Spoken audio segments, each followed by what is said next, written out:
Capitolo 1. L'amo l'incident scatenant.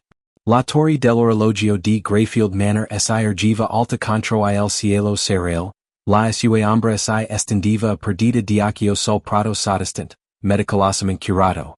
Era una struttura antica, con l'ulancet diotone congelate su un'ora isata, un'ora dimenticata de tempo di suoi abitanti.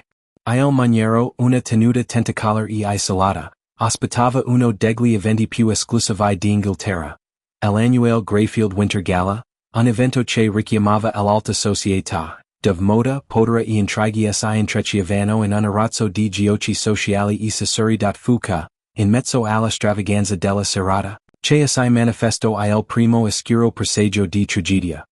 Mentre gli ospiti sorseggiavano champagne e si riunivano nella grande sala da ballo, un boato assordante echegio dall'alto seguito da una melodia inquietante stranamente distorta.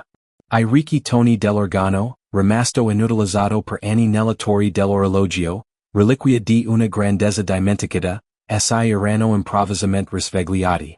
Passarono alcuni secondi prima che il suono si interrompesse bruscamente come era iniziato, lasciando la sala piena di volti stupidi e sguardi inquieti.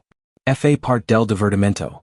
Cesaro qualcuno me nessuno aveva la risposta e lo strano e inquietante evento avrebbe potuto essere facilmente liquidato come un problema tecnico o uno scherzo di un ospite dispettoso, e se non fa stato per la scoperta che ne segui l'organo della Torre dell'Orologio, inutilizzato da decenni, aveva apparentemente suonato la sua ultima melodia proprio nel momento in cui Lord Reginald Greyfield, Illinois padrone della tenuta, fu trovato morto nel suo studio. Il suo corpo senza vita era disteso sulla lucida scrivania di quercia, Illinois volto congelato in una maschera di terror, la mano stretta su una lettera strappata e ingiallita. La stanza tuttavia non mostrava alcun segno di colluttazione il primo indizio fu un segno solitario sul polso di Lord Greyfield, uno strano simbolo, quasi come se qualcuno avesse premuto qualcosa sulla pelle, lasciando un'impronta difficile da cancellare. Sua moglie Lady Veronica Greyfield, erede di un'enorme fortuna, fu la prima a raggiungere il corpo. Il suo volto solidamente composto e sereno, era ora distorto dall'orrore, la sua consueta compostezza infranta dalla sconvolgente vista che lui si pareva davanti. Lady Greyfield did immediatamente l'allarme e il personale di casa accorse al suo fianco. Gli ospiti nel frattempo, erano stati scortati via dalla sala da ballo, ma il senso di disagio persisteva. Le voci iniziarono rapidamente a circolare. Si trattava di una morte naturale? Di un incident? O era accaduto qualcosa di molto più sinistro? La polizia arrivò poco dopo, ma la scena del crimine li lasciò perplessi. Nessun segno di effrazione, nessun movente evidente per l'omicidio, eppure qualcosa nell'entrascena del crimine lasciava presagire un atto orchestrato e deliberato. E così, Illinois caso andò oltre la mera curiosità. Divenne un enigma, un mistero che n'aveva risolto. Quando le autorità si prepararono per le indagini preliminari, un nome aveva già iniziato a circolare, Hercule Poirot. La notizia della morte si era diffusa nel mondo dei pettegolezzi dell'alta società londinese, e un messaggio era già stato inviato al detective belga, richiedendo il suo immediato intervento. Non si era nessuno più adatto a risolvere questo enigma. Nel cuore di Londra, Hercule Poirot si stava godendo una tranquilla serata nella sua modesta residenza quando arrivò la lettera. Non appena la les capi. Non si trattava di un caso qualunque. C'era qualcosa nell'aria che gli diceva che si trattava di un enigma non solo di movenio mezzi, ma di un enigma che richiedeva la sua più profonda comprensione della natura umana. Una sfida della mente, un gioco di ombre e segreti, tutti nascosti sotto la facciata lucida di Greyfield Manor. Andrò da loro, borbato Poirot, sacchiudendo leggermente gli occhi. Ma questa non sarà un'indagine ordinaria. E con CIO, Illinois grande detective iniziò I preparativi per un viaggio verso la villa isolata, dove l'organo della Torre dell'Orologio aveva suonato la sua melodia inquietante e dove la morte aveva colpito il cuore del mondo di una famiglia. Sapeva che la verità sarebbe stata una cosa sfuggente, nascosta sotto strati di inganni accuratamente elaborati. Ma Poirot con le sue piccole cellule grigi, Elevrev trovata, pezzo per pezzo. Capitolo 2, I primi indizi. La nebbia era fitta mentre il treno di Poirot spaffava lungo I binari, I finestrini avvolti dalla nebbia, creando una sensazione di isolamento. Era quasi come se il mondo fosse stato completamente tagliato fuori dalla campagna circostante, lasciando solo Greyfield Manor ad attendere, minaccioso e silenzioso in lontananza dall'arrivo. Poirot fu accolto dal maggiordomo della tenuta, un uomo di nome Thomas. Illinois cui volto esprimeva la preoccupazione di chi si trova intrappolato in un vortice indesiderato.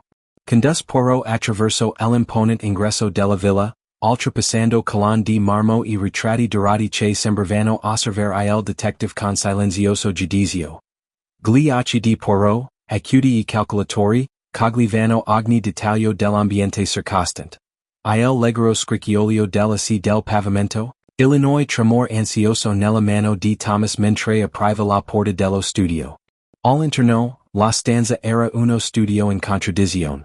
Immacolata, come se non fosse stata toccata dai tragici eventi della notte precedente. Un fuoco freddo crepitava nel camino, proiettando ombre sui libri relegati in pelle sui mobili antici. Sembrava che nulla fosse stato toccato. Ma l'occhio esperto di Poirot vedeva diversamente dat il corpo di Lord Greyfield era già stato rimosso, ma la scena rimaneva rivelatrice. La lettera che Lord Greyfield aveva stretto nei suoi ultimi istanti di vita giaceva abbandonata sulla scrivania. La carta era ancora ingiallita dal tempo, una reliquia di una corrispondenza dimenticata, eppure il suo contenuto rimaneva un mistero. I bordi strappati della lettera indicavano un'apertura violenta. Ma il lato in sé non era un'aggression. Era come se qualcuno avesse cercato di impedire a Lord Greyfield di leggere l'ultime rai.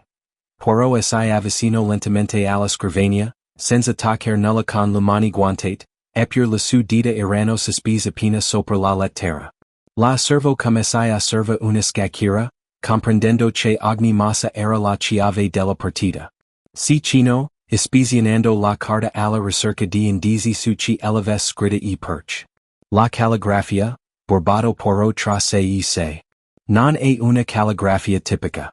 Una donna forse? Un amante, una confidente? O qualcuno in difficoltà? Sì, qualcuno in difficoltà.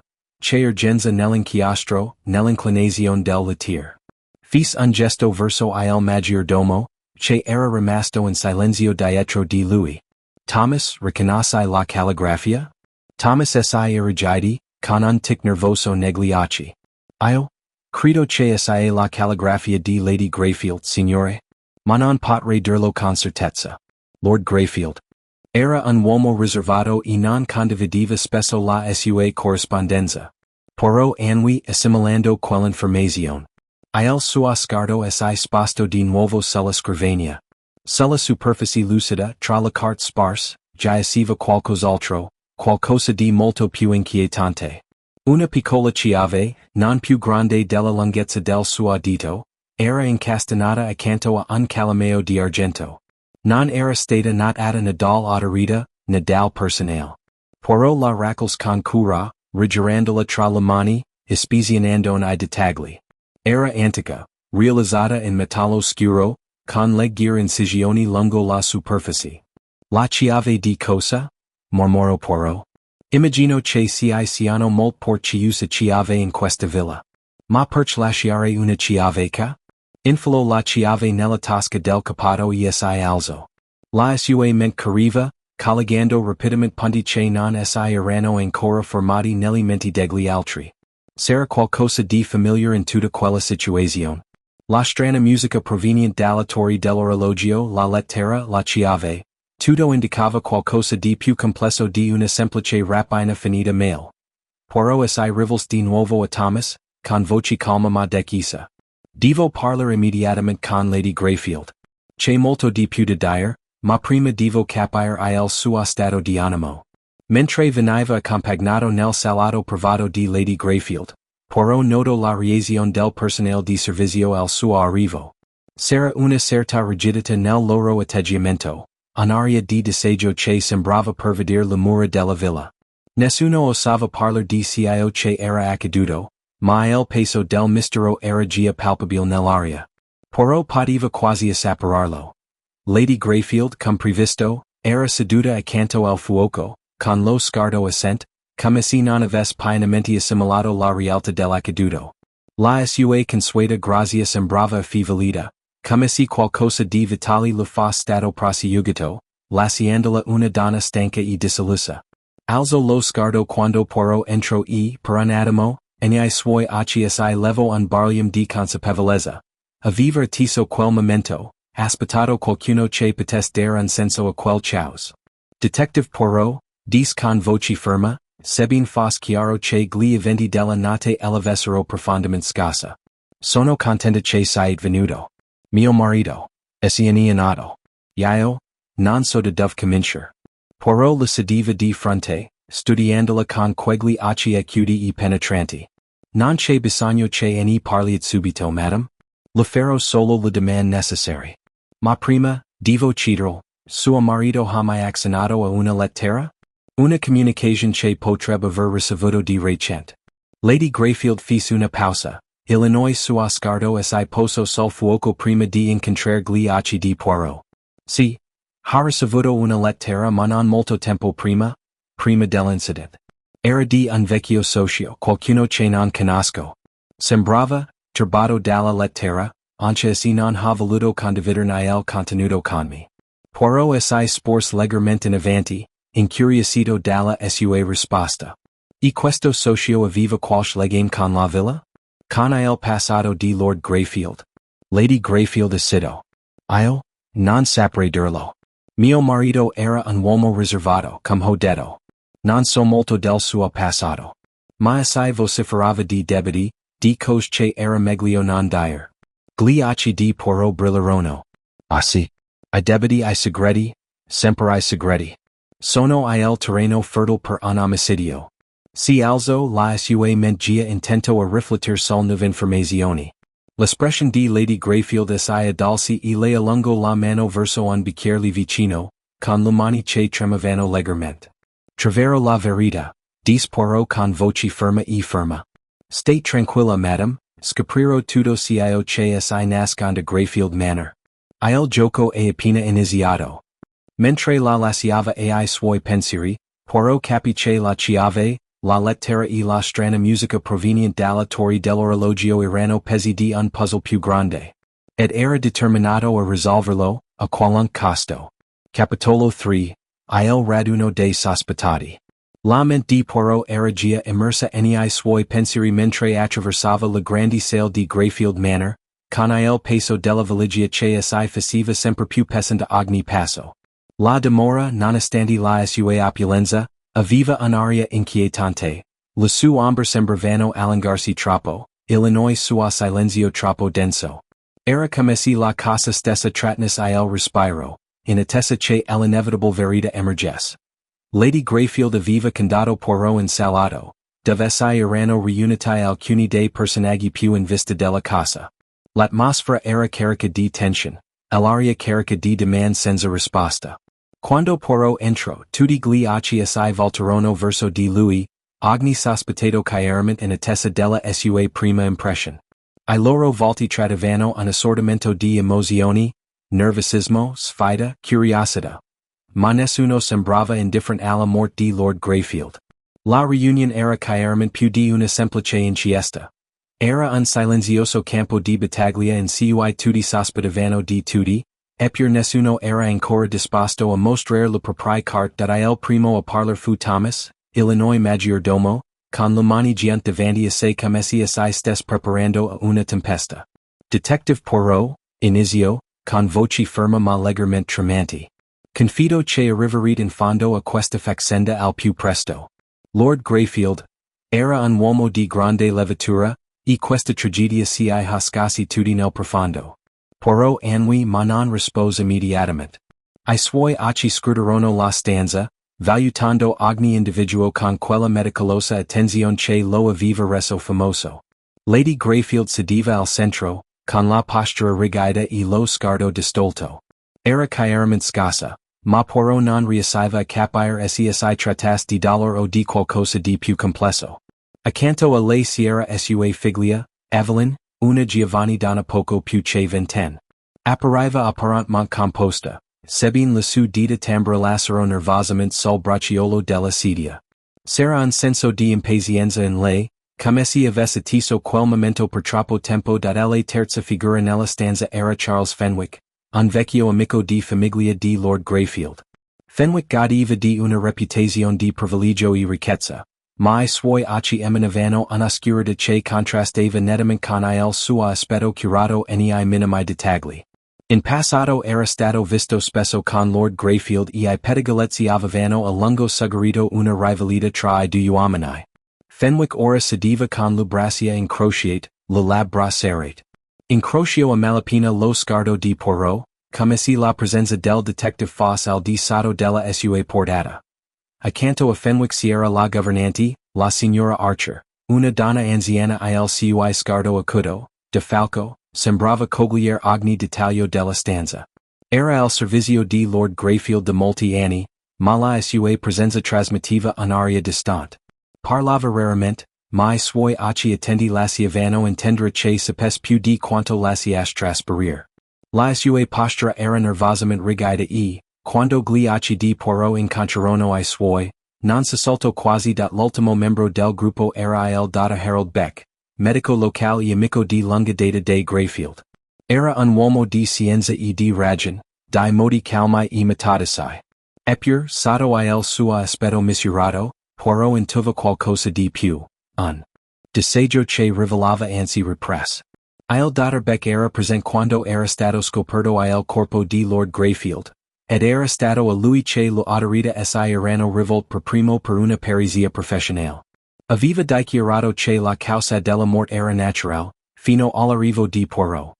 Poirot osservò la stanza, notando il modo in cui I presenti si movevano sul siti, il modo in cui I loro sguardi si scambiavano, come se dietro le loro parole si stesse svolgendo una conversazione silenziosa. Poteva quasi sentire gli stretti di tensione adensarsi, ognuno di loro lot per mantenere la compostezza in seguito alla prematura scomparsa di Lord Greyfield. Con deliberata lentezza, Poirot si rivolse a tutti. Signore e signori, comprendo l'angoscia che questa situazione ha causato, ma dobbiamo procedere con ordine e chiarezza. La morte di Lord Greyfield non è un incident. È stato un omicidio nientemeno. E come per tutti gli omicidi, si sono indizi che si condurranno alla verità. Il gruppo si scambiò occhiate nervos, ma Poirot continuò, con voce ferma e calma. So che ognuno di voi ha le sue ragioni di preoccupazione, le sue motivazioni, e che è natural temere l'ignoto. Ma non dobbiamo permettere al sospetto di offuscare il nostro giudizio. Siete tutti sospettati, e interrogerò ognuno di voi, non solo sulla notte della morte di Lord Greyfield, ma anche sui vostri rapporti con lui. I suoi segreti sono I vostri segreti, e sono questi segreti che sveleranno la verità. Lady Greyfield sussultò ma non parlò. Evelyn Tatavia, non riessi più a contenere la sua frustrazione. Cosa vuol de noi Poirot? Chiese bruscamente. Intendi trascinarsi tutti in questa farsa di gioco, accusandosi uno a uno? Mio padre è morto e non hai prove di nulla. Non è stato assassinato, non c'è stato alcun delitto. Mia madre e io? E ne abbiamo abbastanza. Lo sguardo di Poirot si addolci leggermente, ma la sua voce rimase ferma. Mademoiselle io non gioco. Ma so che la mente quando è messa all'estret, rivela la sua vera natura. E ognuno di voi sa più di quanto dice. È solo question di tempo prima che la verità venga a galla. Fenwick ancora in silenzio finalmente parlò, con una voce intrisa di un tono difensivo. Forse dovresti concentrarti sui fatti Poirot? Il mio rapporto con Lord Greyfield non era così complicato come potresti credere. Lui e io avevamo le nostre divergenze, ma non avevo motivo di fargli del male. La voce della signora Archer era calma ma tagliente. Lord Greyfield era. Beh, a volte era difficile. Ma questo non significa che meritas di morire. Il Dr. Beck si schiari la voce e parlo con aria di calma autorita. Poirot, non ho sospettato alcun omicidio quando ho esaminato il corpo di Lord Greyfield. Ma sono d'accordo con lei su un punto. Le circumstance della sua morte sembrano troppo precise. E come se qualcuno volesse farla sembrare un incident. Gli occhi di Poirot si fissarono su quelli del dottor Beck. Ah sì. E per questo che siete con Monsieur Beck? Siete stato il primo a fare una dichiarazione. Ma la vostra parole, per come compost, tradivano anche un dubbio, non è vero? Poirot si rivolse al resto del gruppo. Ognuno di voi ha un ruolo da svolgere in questo mistero, che lo vogliate riconoscere o meno. Siete tutti legati a Lord Greyfield in modi che non avete ancora compreso appieno. I vostri rapporti sono molto più intricati di quanto pensiate. La stanza piombo in un silenzio inquieto, rotto solo dal debole tacetio dell'orologio a muro. Le parole di Poirot avevano toccato una corda sensible, e il peso della sua affermazione alleggiava nell'aria. È ora di cominciare, disse Poirot. Il gioco è iniziato. Capitolo 4, arriva Poirot. L'atmosfera nel salotto si era fatta più pesante mentre la dichiarazione di Poirot alleggiava nell'aria, gettando un'ombra sui sospettati. Uno a uno, evitavano lo sguardo dell'altro, apparentemente persi nei propri pensieri, o forse troppo consapevoli dell'acuto esame del detective. Il chiacchiericcio, un tempo vivace, si era affievolito fino a un silenzio quasi totale, rotto solo dal tacetio dell'antico orologio a pendolo nell'angolo, il cui ritmo costante ora era stranamente discordante. Poirot, percependo il disagio, non si lasciò trascinare troppo. Si alzò con la schiena dritta e si mosse con passo deciso e misurato verso il centro della stanza, dove si era ragionato il gruppo. Lo spazio opulento, con la sua spessa tenda di velluto e I ritratti con cornici dorate, sembrava in contrasto con la tensione che attanagliava I suoi occupanti. In un certo senso, la stanza stessa era un'isola, intrappolata nella bolla di questa cupa indagine, incontaminata dal mondo esterno. Bene, disse Poirot con voce calma ma tagliente come un coltello nel silenzio, credo che sia ora di cominciare. Uno per uno parlerò con ognuno di voi. Non tralascerò nulla, nessun dettaglio sarà troppo piccolo da trascurare. E la natura del caso che si condurrà alla verità. Non dimentichiamo che il tempo stringe e ogni minuto è prezioso. Fece una pausa, I suoi occhi penetranti si fissarono su Lady Greyfield, che sembrò rimpicciolirsi sotto il suo sguardo. La sua postura solidamente composta aveva vacillato dall'arrivo di Poirot. Era pallida, e le sue dita torsavano nervosamente il tessuto del suo vestito. Mademoiselle Greyfield, cominciò Poirot con tono dolce ma insistent. Potreste accompagnarmi in un posto più tranquillo? Prima vorrei parlar con voi. La tensione nella stanza sembrò trattenere il respiro mentre Lady Greyfield esitava. Poi, con un silenzioso senno del capo, si alzò dalla sedia e seguì Poirot che la conduceva verso una piccola biblioteca appena fuori dal corridoio principale, lontano dagli altri. Mentre camminavano, Poirot non parlò, ma la sua mente era già piena di possibilità. Ogni persona in quella stanza aveva un ruolo da svolgere, e ogni persona, per quanto innocent sembris, possedeva la chiave per svelare l'omicidio di Lord Greyfield. Una volta entrata in biblioteca, lontano dagli occhi indiscreti degli altri sospettati, Lady Greyfield si lasciò cadere su una poltrona di velluto, con le mani strette in grembo. Poirot si sedette di fronte a lei, mantenendo una rispettosa distanza, con gli occhi attenti che studiavano ogni suo movimento. Mi scuso per la bruschezza di questa risposta, iniziò Poirot con gentilezza, ma non dobbiamo perdere tempo. La morte di suo marito, madame, non è una tragedia qualunque. Se I sono forse in gioco, forse che si impongono di comprendere ogni aspetto della vostra vita insieme. Ogni dettaglio, per quanto piccolo, mi aiuterà a capire cosa ha portato a questo momento. Le labbra di Lady Greyfield si dischiusero come si stesse per dire qualcosa, ma lo riccius prima di parlar. Il silenzio nella stanza sembrò prolungarsi più a lungo del dovuto, ma Poirot glielo permise. Non lo stava mettendo fretta, aspettava il momento giusto per indagare più a fondo. Detective Poirot, disse infine Lady Greyfield a voce bassa, deve capire. Mio marito era un uomo riservato. Non parlavamo di tutto. Lo conoscevo ma non tutto di lui. Aviva I suoi segreti, e nei nostri anni di matrimonio el ho accettato. Aviva I suoi affari, quelli erano suoi non mi. Non ho mai chiesto dettagli. Poirot annui pensieroso, con un'espression indecifrable. Eppure dovevi sapere qualcosa. Qualche dettaglio per quanto insignificant potesse sembrare all'epoca. C'è stato qualcosa di insolito nei giorni che hanno preceduto la sua morte? Forse un cambiamento nel comportamento, una lettera ricevuta, una strana conversazione? Qualcosa che ora, a posteriori, sembra strano? Lady Greyfield ci us gli occhi, come si cercasse nella memoria un indizio che lo era sfuggito. Dopo un attimo scosse la testa. No, niente di particolare. S'era una cosa però. Lui era stato distante più del solito. Ma era una cosa normale per lui. Era sempre stato un uomo che preferiva stare per conto suo. Poirot si sporse leggermente in avanti intuendo un'opportunità. E che dire della lettera che teneva in mano quando è morto? Quella strappata, quella con la sua calligrafia? Gli occhi di Lady Greyfield scintillarono di sorpresa, e poi di qualcos'altro, pora forse o senso di colpa. Come fai a conoscere la lettera? Chiese con voce tesa? Poirot sorrise anche se non era un sorriso caloroso. L'ho visto, madam. È stato trovato con il corpo di suo marito, stracciato e abbandonato. Dev capire non mi sfugge nulla. La lettera, la calligrafia, l'inchiostro.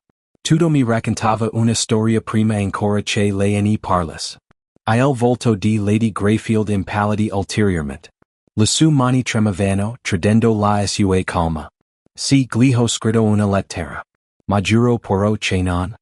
Si interruppe, lanciando occhiate alla porta, come si temesse che qualcuno potesse sentire.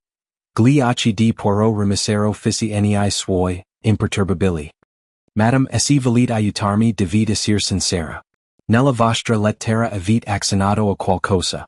Un avvertimento forse. Un nome, un luogo? Vostro marito ha agito in base a quell'avvertimento.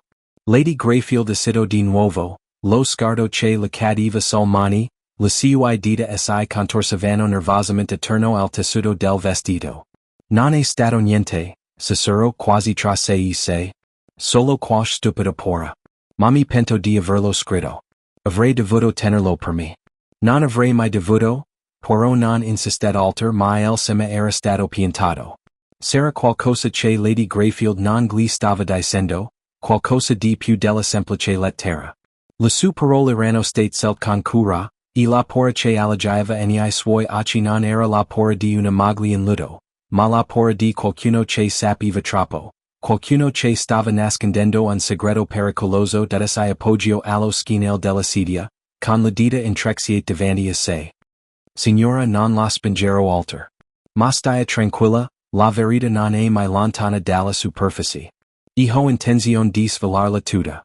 Detto questo, Poirot si alzò, segnando la fine della conversazione.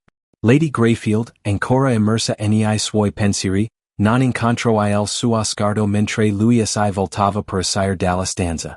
Mentre Poirot tornava verso il salotto, non riusciva a scrollarsi di dosso la sensazione che quella conversazione fosse solo l'inizio.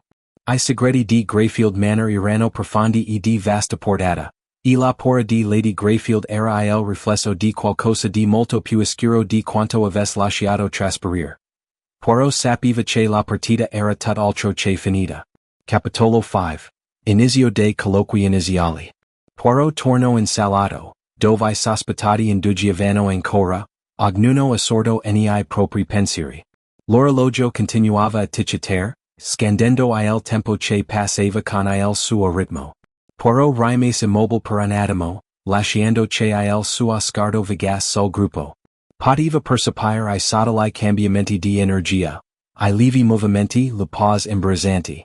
Era chiaro che ogni persona in quella stanza aveva qualcosa da nascondere, qualcosa da perdere. Poirot si voltò per affrontarli completamente. Cominceremo con l'interrogatorio e non six despias, dis con voce ferma ma misurata. È fondamentale che io comprenda tutti I vostri legami con Lord Greyfield, così come le vostre azioni che hanno portato alla sua morte. Comincero da voi, Monsieur Fenwick? Fenwick, che era rimasto appoggiato al muro con un bicchiere di whisky in mano, si irrigidi sentendo pronunciare il suo nome. Era rimasto in silenzio per gran parte della serata, una figura pensierosa in un angolo, a osservare Poirot con un misto di disprezzo e curiosità.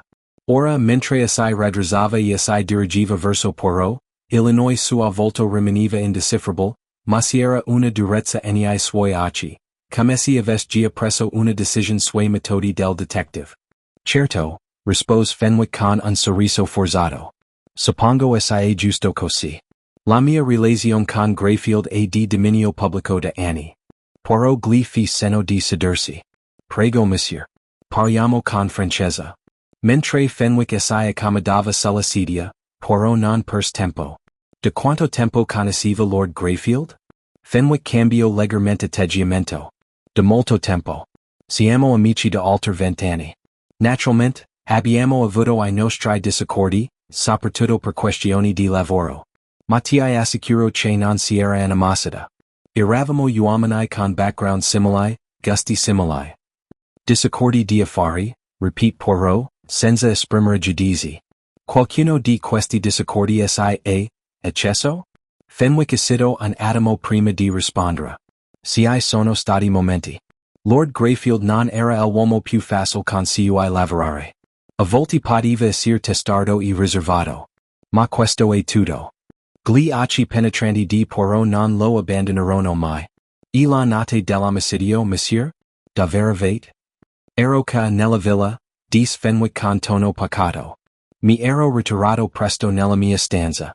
Non avevo motivo di andarmene. Sono andato a letto poco dopo la fine del gala. Poirot prese nota del suo parole ma non aggiunse altro. Sapeva che era meglio non mostrare la carte troppo presto. Invece annui leggermente. Capisco. E sapeva che Lord Greyfield aveva ricevuto una lettera poco prima di morire? Una lettera da qualcuno di cui si fidava?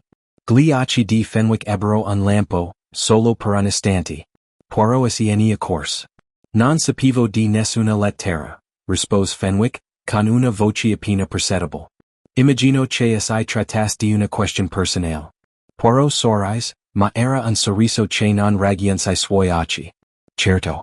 Una question personale forse. Ma questa è una domanda che rimandiamo a dopo. Fenwick serrò la miscela, ma rimase in silenzio. Poirot si alzò e si voltò verso gli altri nella stanza. Poi parlerò con Mademoiselle Evelyn Greyfield, annunziò, passando lo sguardo sulla giovane donna. Evelyn Greyfield si alzò senza esitazione, con movimenti aggraziati ma rigidi. Si diresse verso Poirot con aria sicura, ma c'era qualcosa nei suoi occhi. Un barlume di qualcosa di più oscuro, di più cauto.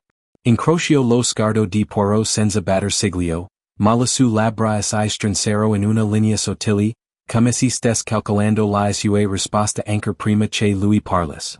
La morte di suo padre, mademoiselle? Iniziò Poirot con voce gentile ma ferma, deve essere stata un grande shock per lei. Evelyn annui con un atteggiamento rigido. Certo che lo era. Era mio padre. Ma non sono che per piangerlo, rispose freddamente. Sono che per garantire che giustizia sia fatta. Poirot la osservò attentamente. Eravate molto legata a vostro padre, vero? L'espressione di Evelyn si addolci per un breve istante, ma solo per un gizzo. Lo ero, disse sebbene il suo tono fosse intriso di qualcosa che lasciava presagire una maggiore complessità. Ma la nostra relazione non era priva di problemi. Sereno. Cose che non condivideva con me, segreti che teneva nascosti. Ma questo è. Tra me e lui.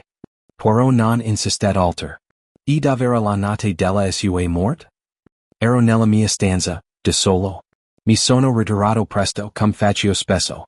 Non ho sentito nulla di insolito. Niente di niente? Insisté Poirot, sporgendosi leggermente. Nemmeno lo strano suono proveniente dalla torre dell'Orologio? Gli occhi di Evelyn gizzarono per un istante e Poirot colse un breve gizzo di qualcosa. Ma lo maschero subito. L'ho sentito, mais con voce controllata. Ma non ci ho fatto molto caso. Era un vecchio organo, no? Forse ha solo avuto un malfunzionamento. Sono cose che succedono. Poirot la studiò attentamente, notando il modo in cui le sue mani si stringevano forte in grembo. In effetti mademoiselle quest cose succedono. Ma dobbiamo star molto attenti a non sottovalutare le piccole cose. Le piccole cose hanno il potere di condursi al quadro generale. Le labbra di Evelyn si dischiusero come si volesse rispondere, ma lo riccius subito. Si alzo con lo sguardo ancora fisso su Poirot. Rispondero a qualsiasi domanda, detective. Dis anche se le sue parole erano taglienti. Ma la avverto, non dia per scontato di saper tutto. Poirot le sorrise ma I suoi occhi erano inflessibili. Non do mai per scontato, mademoiselle? Mi limito a osservare. Evelyn non dis altro mentre tornava al suo posto, all'aria della stanza densa della persistent tension dello scambio. La mente di Poirot stava già riflettendo, ricomponendo le piccole incongruenze nel suo racconto, I fugaci momenti di disagio. Ma si era ancora molto da scoprire, molte altre domande por. Con un'ultima occhiata agli altri presenti nella stanza, Poirot capì che l'indagine era tutt'altro che conclusa. Il puzzle stava appena iniziando a prendere forma, ed era solo question di tempo prima che I pezzi cominciassero a incastrarsi. Capitolo 6, Prima falsa pista. La mente di Poirot corriva frenetica mentre si voltava verso il gruppo. Il suo primo giro di interrogatori aveva fornito alcuni indizi interessanti, ma nulla di concreto. Il disagio di Evelyn era palpabile, eppure le sue fredde distrazioni erano prevedibili da qualcuno che cercava di proteggere se stesso, o forse di proteggere qualcun altro. Anche Fenwick aveva I suoi segreti, sebbene la sua calma fosse più una maschera che un vero riflesso del sue emozioni. Fece un breve senno di assenso ai sospettati rimasti, indugiando con lo sguardo sulla signora Archer, che non aveva ancora parlato. La governante era rimasta in silenzio per tutto l'interrogatorio, con un atteggiamento rigido e inflessibile, ma c'era qualcosa nei suoi occhi che lasciava intendere qualcosa di più della semplice lealtà verso il defunto Lord Greyfield. Sembrava sapere più di quanto lasciasse trasparire, anche se Poirot non riusciva ancora a stabilire se fosse per lealtà o per paura. Madame Archer, disse Poirot con voce dolce ma decisa, vorrei parlarle adesso, se fosse così gentile. La governante si raddrizzò sentendo il suo nome, ma non rispose immediatamente. Lanciò una breve occhiata a Lady Greyfield, come in cerca di una silenziosa approvazione. Quando nessuno lo offrì nulla, Anwi finalmente si alzò lentamente dalla sedia, con movimenti rigidi e misurati. Poirot la condusse in una parte più tranquilla della stanza, vicino a una serie di grandi finestre che si affacciavano sugli ampi giardini. La luce si stava affivolendo, proiettando l'ombre sul pavimento, e l'aria era densa del senso di trepidazione che li aveva accompagnati per tutto il giorno. Madame Archer, iniziò Poirot con lo sguardo fisso su di lei al servizio di Lord Greyfield da molti anni, vero? Certo, signore, rispose lei con voce assiata ed efficient. Ho servito questa famiglia per gran parte della mia vita. E in tutto quel tempo, devi aver visto molte cose, continuò Poirot, con voce calma e uniforme. Molti segreti, molti momenti di tensione tra I membri della famiglia. Gli occhi della signora Archer ghisarono, ma lei maschero rapidamente l'emozione. Sono una domestica, signore, disse con un tono quasi meccanico. Non mi occupo degli affari della famiglia. Svolgo I miei doveri e questo è tutto. Gli occhi penetranti di Poirot la studiarono attentamente. Ah, ma Madame Archer deve aver visto qualcosa. Qualcosa di insolito nei giorni che precedettero la morte di Lord Greyfield. È troppo attenta per non averlo notato.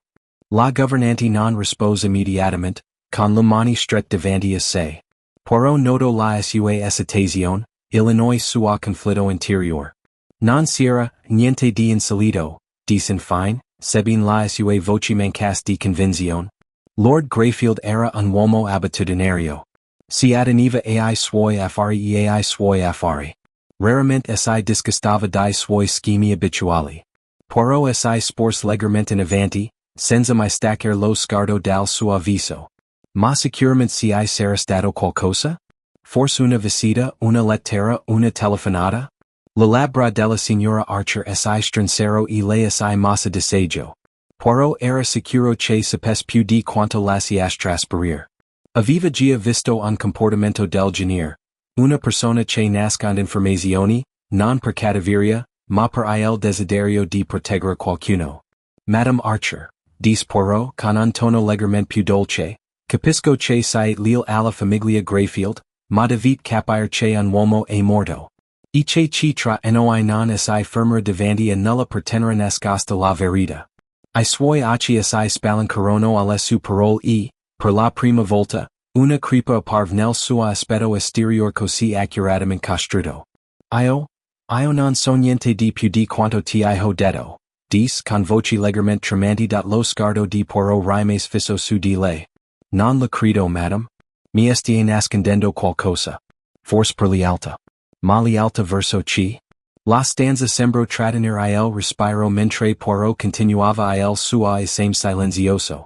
Gli occhi della signora Archer ghissavano nervosamente verso la porta, come se cercasse una via d'uscita dalla situazione. Ma Poirot non aveva intenzione di lasciarla andare così facilmente. C'era qualcosa nella sua reazione, qualcosa nel modo in cui aveva evitato il contatto visivo con Lady Greyfield, che gli diceva che sapeva più di quanto fosse disposta ad ammettere. Alla fine, la signora Archer parlò di nuovo, con voce appena più che sussurrata. Non è compensa, signore. Ho solo fatto come è stato chiesto. L'interesse di Poirot crepe. De chi? Cheese con voce ora taglienti, isido visibilmente combattuta. Poirot poteva leggere il conflitto interior dipanarsi sul suo volto. Finalmente, dopo quella che sembrò un'eternità, sussurrò, era Lady Greyfield. Mi ha chiesto di tenere d'occhio Lord Greyfield. Sospettava qualcosa riguardo al suo coinvolgimento con una donna del suo passato. Non ho mai saputo tutti I dettagli, ma ho sentito una conversazione una volta. Lord Greyfield era turbato per qualcosa che aveva che fare con I soldi. E quella lettera, quella che ha ricevuto prima che tutto accadesse, era da lei. La mente di Poirot ora correva, collegando I puntini con rapida precisione. Lady Greyfield, una donna del passato di Lord Greyfield, I soldi. La lettera misteriosa. Sentiva che I pezzi del puzzle iniziavano a incastrarsi, ma mancava ancora qualcosa di crucial che avrebbe collegato tutto. Chi era questa donna, Madame Archer? Chiese Poirot con voce bassa e insistente. La signora Archer scosse la testa, gli occhi pieni di pora. Non lo so, signore. Lo giuro non lo so. Ma li ho sentiti parlare di un incontro. Di un luogo. Di un momento. Poirot corrugò la fronte. Un posto? Quale posto? Ma prima che la signora Archer potesse rispondere, la porta del salotto si aprì e Charles Fenwick entrò. La sua espressione era indecifrable, ma Poirot percepì la tensione nella stanza aumentare. Vi è tutto bene ca? Chiese Fenwick con voce intrisa di sospetto. Poirot gli lanciò un'occhiata misurata. Tutto è come dovrebbe essere, Monsieur Fenwick? Ma abbiamo molto di cui discutere. Temo di devervi parlare presto. Le labbra di Fenwick si contrassero in un sorriso tirato, ma non disse altro.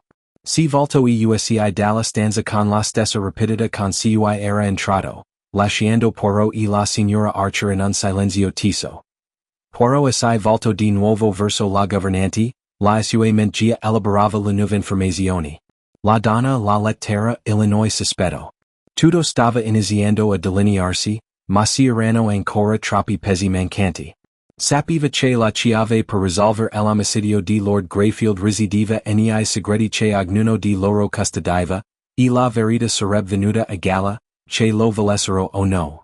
Avrò la mia risposta, madame, disse Poirot a bassa voce. E presto anche voi avrete la vostra parte svolgere in questo enigma. Mentre usciva dalla stanza, I pensieri di Poirot correvano frenetici. La prima falsa pista era stata scoperta, ma aveva solo aperto la porta a misteri ancora più grandi. I pezzi cominciavano a incastrarsi, ma si erano ancora molto ombre da esplorare. La verità era là fuori, ma scoprirla avrebbe richiesto pazienza, precisione e una mente acuta come quella di Poirot. Capitolo 7. Il gioco psicologico. Poirot s'occhiuse gli occhi mentre lasciava la governante, la signora Archer, insalato. La conversazione aveva fornito alcune informazioni interessanti, ma non sufficienti a mettere insieme gli ultimi pezzi del puzzle. Si era parlato dei sospetti di Lady Greyfield riguardo alle relazioni extraconiugali del marito, ma nulla di concreto. La lettera tuttavia sembrava essere al centro di tutto, eppure nessuno era stato disposto a fornire a Poirot un resoconto completo. Mentre rientrava nel salotto principale, Poirot assai prese un momento per osservare I sospettati rimasti. La tensione nell'aria era palpabile e tutti sapevano che il tempo di nascondersi dietro falsi convenevoli era finito. La mente del detective era già al lavoro, analizzando ogni gesto, ogni sguardo, ogni parola pronunciata. Lady Greyfield, ancora seduta allo stesso posto di prima, appariva stanca ma risoluta. Il suo sguardo guizzava per un attimo verso la figlia Evelyn, che sedeva rigidamente accanto a lei, con le dita strette sul bracciolo della sedia. Anche Fenwick era in piedi vicino alla finestra, con le braccia incrociate, guardando fuori ma chiaramente distratto dal mondo esterno. Poirot assai avvicino per primo a Evelyn. La giovane donna era stata al centro di gran parte dell'attenzione della serata, con risposte rapide, caught, ma rivelatrici. La sua postura era rigida, a tradire un atteggiamento controllato che assai stava incrinando sotto la superficie. Mademoiselle, cominciò Poirot con voce calma, vorrei chiederle un'altra cosa. Una domanda semplice. Era a conoscenza di debiti di suo padre, di qualcosa che potesse implicare ingenti somme di denaro o transazioni finanziarie? Lo sguardo di Evelyn tremò, ma la sua espressione rimase composta. Mio padre non mi ha mai parlato di queste cose, rispose con tono freddo, quasi sprezant. Sono sicura che se fosse stato qualcosa di importante, l'avrebbe affrontato in privato. Poirot la osservò attentamente, notando il leggero tremor nella sua voce, Illinois disagio che assai insinuava negli sue parole. Ne certa mademoiselle? Negli affari, a volte le persone più vicine a un uomo hanno intuizioni che altri potrebbero ignorare. Sarò la miscela ma assai riprese subito. Gl'ho detto, detective, non so niente di debiti o problemi finanziari. Poirot annui, come se stesse riflettendo attentamente sul suo parole. Benissimo mademoiselle. Ma tenga presente che ogni dettaglio, per quanto piccolo, può essere vitale. Rivels la sua attenzione a Fenwick, che era rimasto in silenzio per tutta la conversazione, sebbene la sua espressione sembrasse fin troppo calma date le circostanze. Il comportamento dell'uomo era quello di chi non aveva nulla da nascondere, ma Poirot aveva imparato da tempo a diffidere di tal calma. Le persone che sembravano impassibili spesso nascondevano I segreti più profondi. Monsieur Fenwick, iniziò Poirot con voce volutamente neutrale, prima avete detto che voi e Lord Greyfield avevate una lunga relazione, sia personale che professionale. Ma c'è una cosa che devo chiedervi. Gli avete mai prestato denaro? O forse gli avete offerto assistenza finanziaria di qualche tipo? Gli occhi di Fenwick assai fessero più penetranti e lui assai raddrizzo, facendo un passo avanti. Che razza di domanda è questa Poirot? Cheese con un tono di voce che assai faceva più duro. Non sono un filantropo. Se il mio amico avesse avuto difficoltà finanziarie, ne sarei venuto a conoscenza. Ma non gli ho mai dato soldi. Poirot non si saltò di fronte a quello sfogo. Sapeva già bene che Fenwick aveva la tendenza a reagire sulla difensiva quando si trovava di fronte a domande scomode. Il nervosismo dell'uomo era il suo modo di sviare I sospetti. Le labbra di Poirot si contrassero in un flebile sorriso. Ah, ma vide Monsieur Fenwick, spesso la gente cerca di nascondere cose che vorrebbe che gli altri non sapessero. Le labbra di Fenwick si curvarono in un sorriso tirato, ma non raggiunse I suoi occhi. Non ho altro da dire Poirot? Non troverete segreti in me. Poirot si concesse una pausa, lasciando che le parole si sedimentassero nell'aria. Lanciò un'occhiata a Lady Greyfield, che lo stava osservando attentamente, e poi di nuovo al gruppo. La stanza era carica di un'aria di sospetto, ma nessuno era disposto a parlare liberamente. Rivolgendosi al dottor Beck, che era rimasto in silenzio per tutta la durata dello scambio, Poirot parlò di nuovo. Dottor Beck, lei è stato uno dei primi a esaminare il corpo di Lord Greyfield. È stato lei di chiarire la causa della morte, non è vero? Il dottorbeck annui, con le mani giant dietro la schiena. Sì certo. Ho eseguito l'esame iniziale. Non si erano segni di violenza in quel momento. Sembrava una morte naturale, forse dovuta a un improvviso infarto o a qualche altra patologia. Lo sguardo di Poirot rimase fisso sul dottore. E ne è certo? Assolutamente sì, rispose il dottorbeck con aria sicura. Non si era nulla nella scena che suggeris altro che cause naturali. Gli occhi di Poirot brillarono mentre faceva un passo avanti verso il dottorbeck.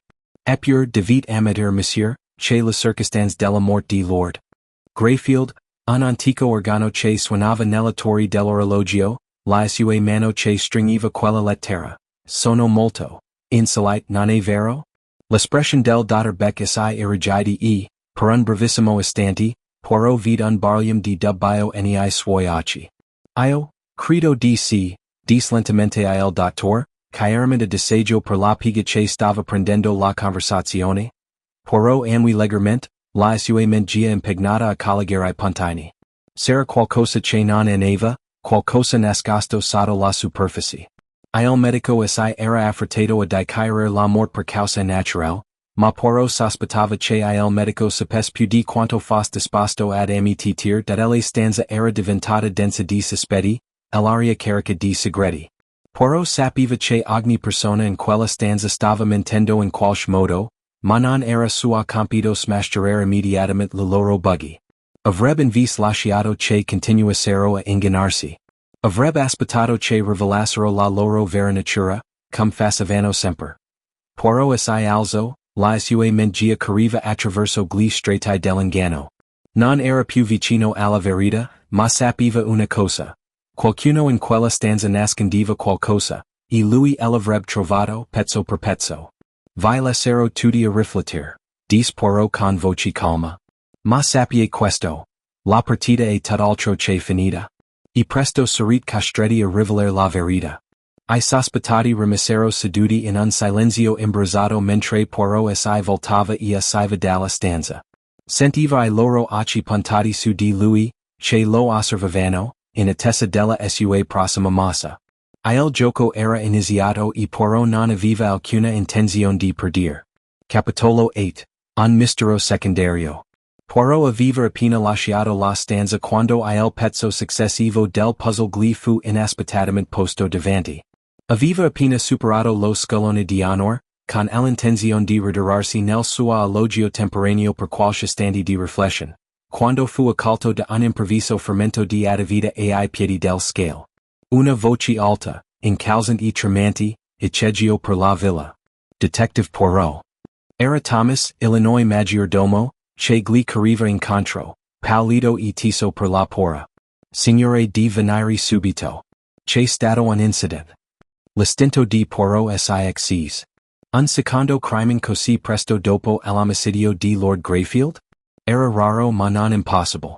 Con calma deliberata, seguì Thomas a passo costante, la mente al lavoro, cercando di prevedere cosa sarebbe potuto essere storto. Mentre percorrevano uno stretto corridoio, I pensieri di Poirot correvano frenetici. Un secondo crime poteva significare due cose. O l'assassino stava prendendo misure disperate per coprire le proprie tracce, o qualcuno in casa era stato spinto ad agire per paura o per dispetto. Qualunque cosa fosse, Poirot era pronto.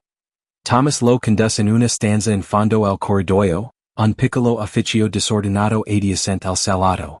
La porta era socchiusa e, all'interno, un debole odore di bruciato giunse all'interesse di Poirot. Entrò e trovò il dottorbeck in piedi davanti a una scrivania, con una piccola scatola di metallo tra le mani, Illinois volto contratto dalla preoccupazione. Che cosa è questo, dottorbeck? Chiese Poirot con voce ferma ma intrisa di curiosità. È sicuro? Disse il dottorbeck con voce tesa. O meglio quello che ne resta. Poso con cura la scatola di metallo sulla scrivania, rivelando un piccolo macchietto di fogli carbonizzati all'interno. I bordi erano bruciacchiati, anneriti dal fuoco, ma alcuni pezzetti di carta erano ancora attaccati insieme. Poirot socchiuse gli occhi mentre assai cineva per esaminare I resti. La vista dei documenti bruciati suggeriva qualcosa di urgent, qualcosa che era stato deliberatamente distrutto. Il fatto che fossero stati nascosti in una cassaforte fece capire a Poirot che non si trattava di un incident qualunque.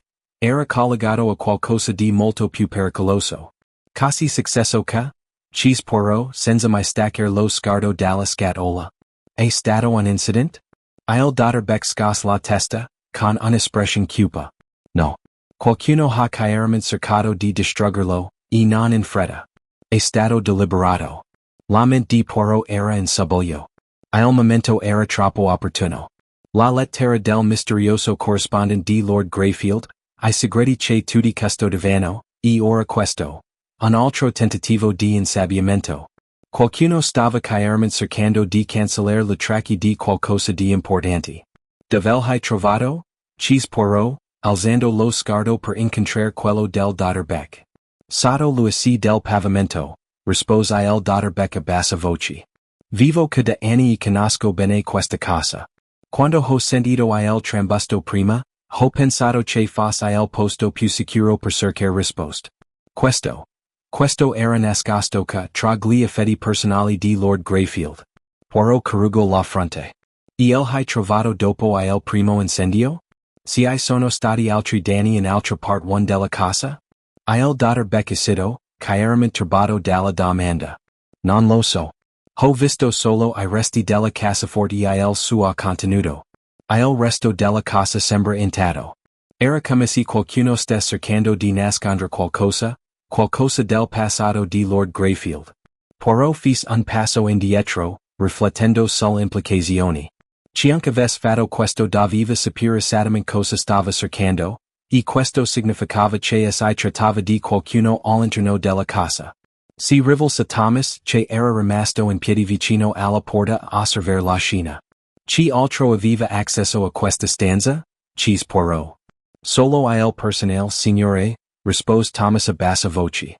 E Lady Greyfield, naturalmente. Ma che dentro non c'era niente che qualcuno avrebbe voluto distruggere. Nessuno sapeva di questa cassaforte. Gli occhi di Poirot tornarono sui resti carbonizzati davanti a lui. Non è vero, Thomas.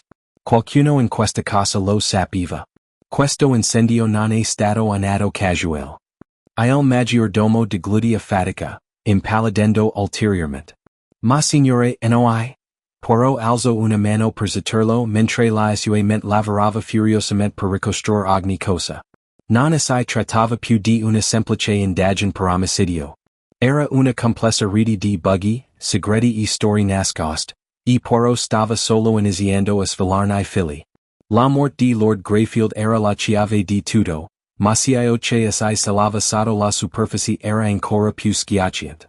Thomas, disse Poirot con un tono sempre più insistente, ho bisogno che tu scopri tutto quello che puoi su quella cassaforte. Chi era a conoscenza, chi aveva accesso e chi avrebbe avuto motivo di distruggerne il contenuto. Il maggiordomo annui, aggrottando la fronte per la confusion. Certo, signore. Ma cosa c'entra questo con la morte di Lord Greyfield? Lo sguardo di Poirot si sposto sul dottorbeck. E questo che dobbiamo scoprire. Questo è solo l'inizio. Se sono altri segreti da svelare in questa casa, Thomas. E sono certo che questo incendio è collegato alla morte di Lord Greyfield. Qualcuno voleva tenere nascosto qualcosa e non si fermare davanti a nulla per assicurarsi che la verità non venga alla luce. Detto questo, Poirot girò sui tacchi, con la mente proiettata verso la parte successiva dell'indagine. Il primo omicidio era stato solo una porta che si apriva su qualcosa di molto più oscuro. Ed era determinato a svelare ogni singolo segreto prima che l'ombre potessero nuovamente avvolgerlo. Capitolo 9, Collegamenti nascosti. Poirot lasciò il piccolo ufficio dove erano stati trovati I resti carbonizzati della cassaforte, con la mente appesantita dai pensieri. L'incendio non era stato un incident. Qualcuno aveva cercato di cancellare qualcosa. Ma cosa? E perché proprio ora? L'indagine aveva già sollevato più che sufficienti interrogativi, ma ogni nuovo indizio sembrava infiattare il mistero, anziché chiarirlo. Mentre Poirot tornava indietro lungo il corridoio, noto il leggero scricchiolio del pavimento alle su spall. Voltandosi leggermente, vide Evelyn Greyfield avvicinarsi. La sua espressione era turbata e I suoi passi esitanti, come si stesse cercando un momento per parlar da sola con lui. Si fermò a pochi passi di distanza, con lo sguardo che guizzava nervosamente verso la porta che conduceva al salotto, dove gli altri lo stavano aspettando. Monsieur Poirot, cominciò con voce dolce ma incalzante, io, c'è una cosa che devo dirle. Poirot assai volto per guardarla in faccia, e I suoi occhi penetranti assai fissarono immediatamente nei suoi. Mademoiselle ha qualcosa da dire? Chiese con tono gentile moderato. La ascolto. Evelyn esitò per un attimo, scrutando il corridoio come per assicurarsi che non ci fosse nessuno nelle vicinanze. Gli occhi penetranti di Poirot colsero l'attenzione nei suoi movimenti, illinois modo in cui assai tratten, come se temesse quello che sarebbe potuto succedere. Non assai trattava solo di un'altra informazione, era qualcosa di più personale, di più importante. Non so da dove cominciare, continuò Evelyn con la voce leggermente tremante. Ma ho bisogno che tu sappia che mio padre non è sempre stato l'uomo che pensi. Poirot inclinò la testa, intuendo che stava per rivelar qualcosa che avrebbe potuto cambiare il corso dell'indagine. Continua, la incoraggio con un'espressione pensierosa. Evelyn fece un respiro profondo prima di riprendere a parlar. Saranno cose che mio padre mi teneva nascoste. Cose che all'epoca non capivo. E ora temo che possano aver causato la sua morte. Poirot non disse nulla, lasciandola continuare. La sua pazienza era uno dei suoi punti di forza, e sapeva che a ogni momento di silenzio Evelyn avrebbe rivelato di più. Non mi è mai stata raccontata la real portata dei suoi affari, disse con voce più ferma. Ma giravano voci, sussurri sul suo iniziative imprenditoriali, suoi debiti che aveva e sul persona cui aveva fatto del male. All'inizio non ci credevo. Ma ora credo di essere stata ingenua. Credo che fosse coinvolto in qualcosa di molto più oscuro di quanto avessi mai immaginato. Gli occhi di Poirot assai addolcirono, ma solo per un attimo. E questo? Coinvolgimento, mademoiselle? Cosa più dirmi a riguardo? Il volto di Evelyn assai indurì, come se assai stesse preparando il peso di cio che stava per rivelar. Era invischiato in personaggi molto pericolosi. Una volta ho sentito discutere con un uomo, uno che non conoscevo. Era una questione di soldi, di un affare nato male. Mio padre era disperato. Pensavo fosse solo un altro disaccordo, un altro aspetto dei suoi affari. Ma ora capisco che era molto più di questo. La mente di Poirot era in subbuglio. Un altro strato assai era aggiunto al mistero, gli affari, I debiti e le losche relazioni di Lord Greyfield. Quell'uomo era più di un semplice aristocratico. Era rimasto invischiato in qualcosa di molto più pericoloso, e quel pericolo avrebbe potuto costargli la vita. Evelyn assai avvicinò la voce ridotta a un sussurro. Credo che avesse che fare con la donna. Quella della lettera, quella di cui so che mio padre cercava di prendere le distanze. L'interesse di Poirot crebbe al massimo. Questa donna, mademoiselle, suo padre ne ha parlato? Cosa sa di lei? Il volto di Evelyn assai contrasse per la frustrazione. Non molto. Ma so che era qualcuno del suo passato. Ho visto la lettera che ha ricevuto, quella che ha tenuto nascosta. Le parlava come se avessero del questioni in sospeso. Mi ha spaventato Poirot. Era terrorizzato da quello che sarebbe potuto succedere se lei avesse scoperto. Dimmi della nostra famiglia. Ma non mi ha mai detto perché. La mente di Poirot stava già collegando I puntini. Il mistero non riguardava più solo un semplice omicidio, riguardava il passato di Lord Greyfield, I suoi affari segreti e I segreti che aveva tenuto nascosti per anni. Ma perché questa donna, chiunque fosse, era stata così pericolosa per lui? E perché era tornata nella sua vita proprio in quel momento? Mademoiselle, disse Poirot con voce calma ma decisa, mi avete dato molto su cui riflettere. Questi pezzi assai incastrano come un puzzle. Ma c'è ancora molto che devo sapere. Parlerò con vostra madre e con gli altri. Ma devo chiedervi di essere prudente. La verità come forse saprete, può essere pericolosa. Evelyn annui, con un'espressione mista preoccupazione e sollievo. Capisco Poirot. Ma ti prego scopri cosa è successo veramente. Temo che sia troppo tardi per mio padre, ma se sono altri in questa casa che potrebbero essere ancora in pericolo. Poirot la osservo attentamente, notando l'urgenza nelle sue parole. State tranquilla mademoiselle. La verità verrà galla. Ma preparativi a quello che potrebbe succedere dopo. Detto questo, Poirot assai volto e assai diresse verso il salato. Evelyn rimaste davvero, con lo sguardo fisso su di lui. Lui percepiva la sua preoccupazione, ma nei suoi occhi assai leggeva anche un senso di speranza. La speranza che Poirot scoprisse la verità che era sfuggita alla sua famiglia per così tanto tempo. Mentre Poirot rientrava nella stanza con gli altri, il mistero continuava a dipanarsi. I figli cominciavano a intrecciarsi, ma erano ancora intricati. La morte di Lord Greyfield, la donna misteriosa, I debiti e I segreti, tutto ciò indicava una storia molto più ampia, tutt'altro che conclusa. E Poirot, con la sua mente chiusa e la sua silenziosa determinazione, sarebbe stato colui che avrebbe svelato tutto. Capitolo 10. L'indizio segreto di Poirot. Il peso dell'indagine gravava pesantemente su Poirot mentre sedeva da solo nello studio, scrutando la stanza con gli occhi, ricomponendo mentalmente gli indizi frammentati. L'indagine aveva presso svolta inaspettate, e ogni rivelazione apriva nuove porte segreti custoditi gelosamente per anni. La mission di Evelyn aveva confermato ciò che Poirot aveva sospettato.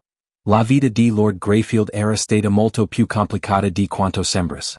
Ma mancava ancora un tassello. L'incendio nell'ufficio aveva lasciato una traccia, ma I resti carbonizzati offrivano poche risposte.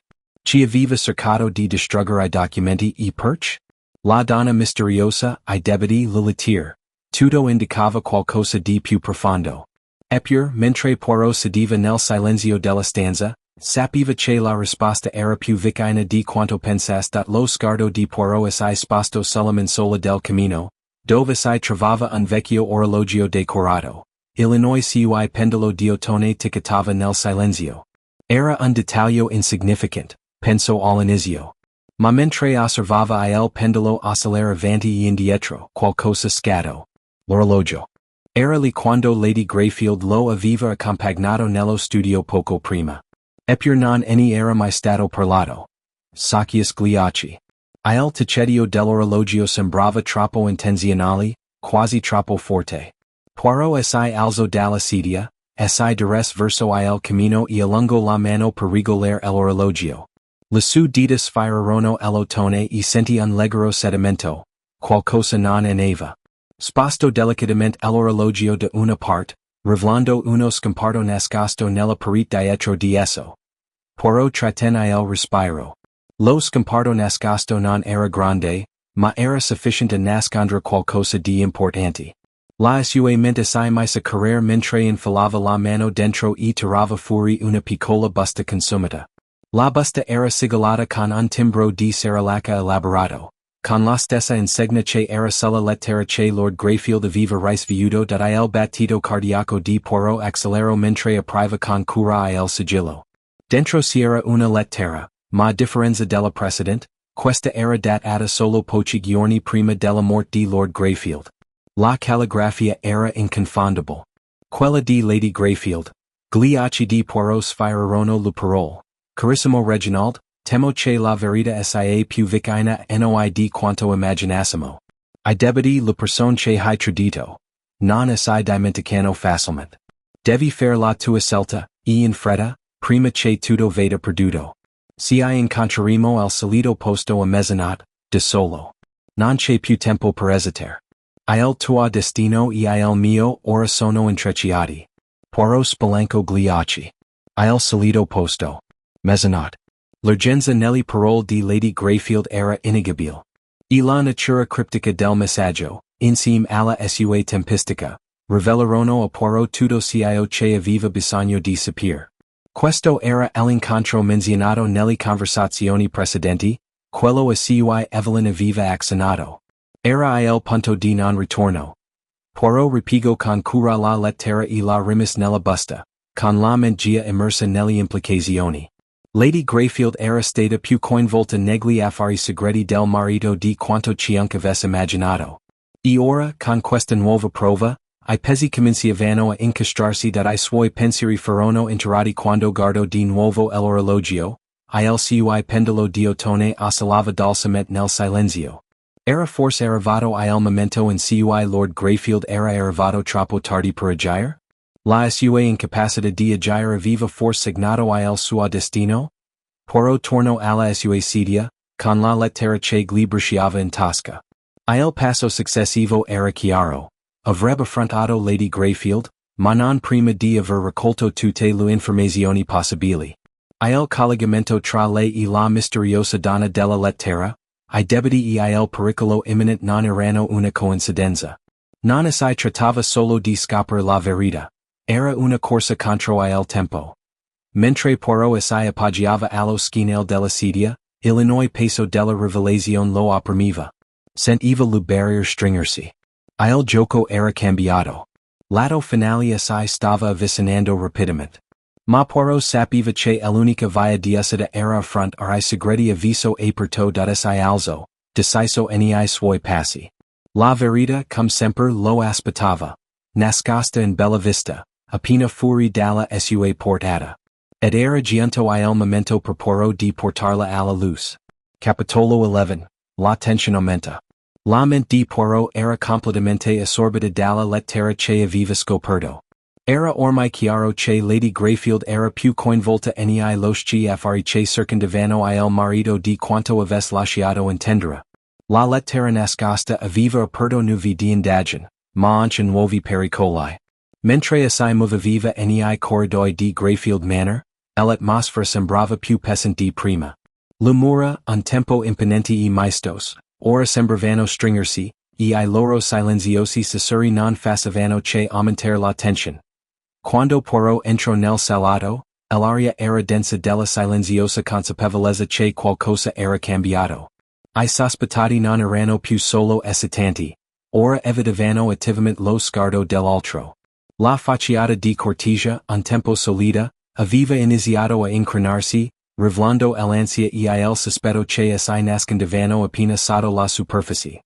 Lady Greyfield era seduta nella sua solita posizione, anche se ora I suoi occhi erano velati dalla stanchezza e dalla preoccupazione. Evelyn sedeva accanto a lei, con le braccia incrociate, come se si stesse preparando un attacco invisible. Fenwick era di nuovo in piedi vicino alla finestra, con un'espressione indecifrable ma tesa. La signora Archer, la governante, appariva ancora più rigida di prima, come se il peso dello sguardo di Poirot la stesse fisicamente gravando su di lei. Poirot fece un respiro profondo, seguendo con cura le parole. Credo, signora, esordi rivolgendosi direttamente a Lady Greyfield, che non siamo stati del tutto sinceri l'uno con l'altra. Si sono molte cose non dette, ed è ora di affrontarlo. Lo sguardo di Lady Greyfield tremolò, ma non parlò subito. Gli altri si misero sui sedili, gli occhi che gizzavano verso di lei, poi rapidamente distoglivano lo sguardo, come se avessero paura di fissare troppo a lungo la donna, il sui silenzio si faceva sempre più palpabile di minuto in minuto. Gli occhi acuti di Poirot scrutarono la stanza, cogliendo ogni dettaglio. Ho scoperto alcune verità, madam? Le relazioni di suo marito non erano così semplici come sembravano. E anche lei fa parte di questa rete di inganni. Le sue labbra si dischiusero ma non rispose. Fu invece Evelyn a rompere il silenzio. Cosa intende dire con questo, Poirot? Chiese, alzando leggermente la voce. Stia accusando mia madre di qualcosa? Mio padre è morto e ora sta gettando sospetti su tutti e noi? Cos'altro vuol? L'espressione di Poirot si addolci leggermente. Era abituato agli sfoghi emotivi, soprattutto da parte del persone più vicine alla vittima. L'atteggiamento difensivo di Evelyn era prevedibile, ma non fece nulla per influenzare la sua decisione. Mademoiselle, non sono che per accusare. Sono che per capire. Dobbiamo tutti contribuire a scoprire la verità, altrimenti rischiamo di essere intrappolati dal buggy. La verità, come spesso accade, si nasconde dietro molti stretti. Mai solo scoprendo ognuno di questi stretti che la troveremo. Lady Greyfield, con gli occhi pieni di un misto di paura e frustration, finalmente parlo. Poirot non so cosa pensi di aver scoperto, mai più di quanto io possa sopportare. Non hai idea di cosa abbiamo passato come famiglia. Le decisioni che abbiamo dovuto prendere. Le persone con cui abbiamo avuto a che fare. La sue voce tremava mentre parlava, ma Poirot riusciva a percepire la forza nascosta nelle sue parole. Stava cercando di mantenere il controllo, di mantenere una maschera di compostezza, ma Poirot ne percepiva la crepe. Non chiedo la vostra sofferenza, madame, disse Poirot con voce ferma. Ma la verità non può essere nascosta, per quanto desideriamo seppellirla. Voi eravate coinvolta negli affari di vostro marito. La lettera che ho trovato, quella che gli avete scritto? Le vostre parole parlano di urgenza, di disperazione. Mi è chiaro che la vita di vostro marito era invischiata con una donna, con debiti, con segreti. E ora il vostro silenzio non è che un altro pezzo del puzzle. La stanza sembra trattenere il respiro mentre le parole di Poirot penetravano nella mente. Gli occhi di Lady Greyfield assai passarono su Evelyn, che guardò la madre con un misto di confusion e incredulità. Sei stata tu vero? Chiese Evelyn a bassa voce, con voce tremante. Stai nascondendo qualcosa. Mi hai nascosto qualcosa per tutto questo tempo.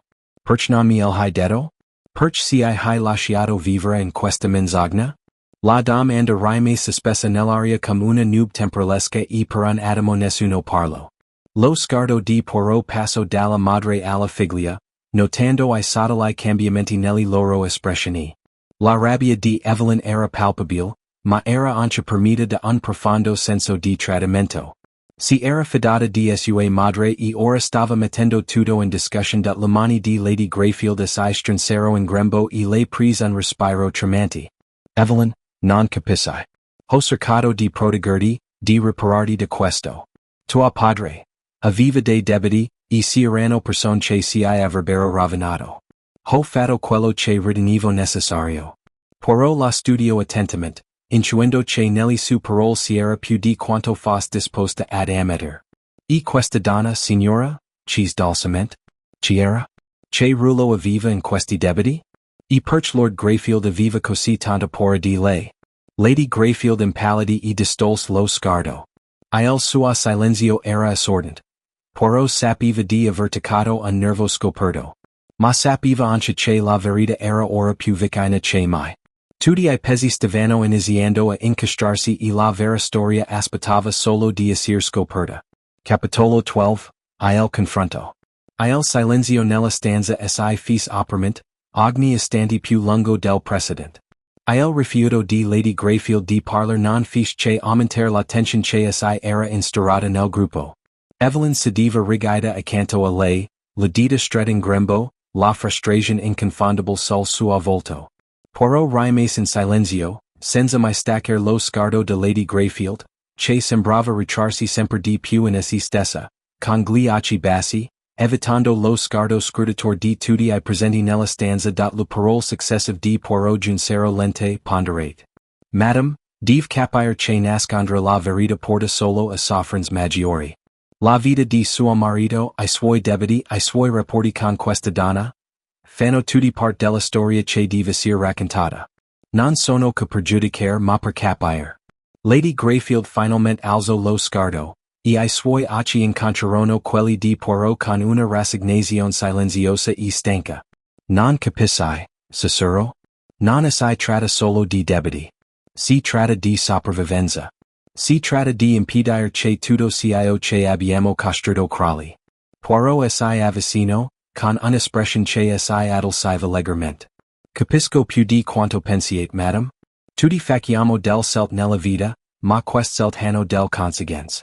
Voi temete le conseguenze di rivelare I vostri segreti.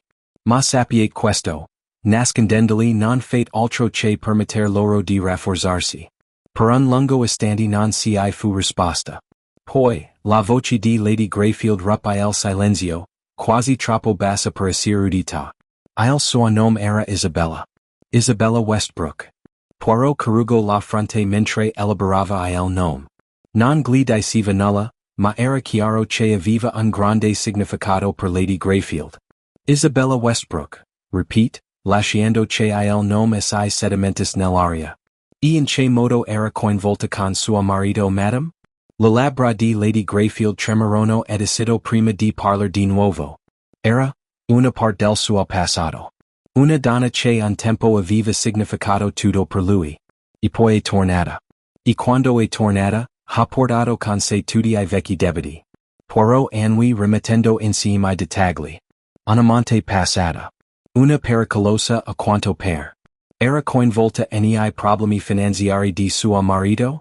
Lady Greyfield annui pallida in volto. Sì. Isabella non era solo un'amante, era una donna benestante, una donna che aveva il controllo su certi interessi. Aveva potere su mio marito suoi affari. Quando tornò lo fece con una richiesta. Lui le doveva dei soldi che erano stati dimenticati da tempo. E lei non assai sarebbe fermata davanti a nulla per riscuoterli. La voce di Evelyn interruppe la conversazione, tagliente e incredula.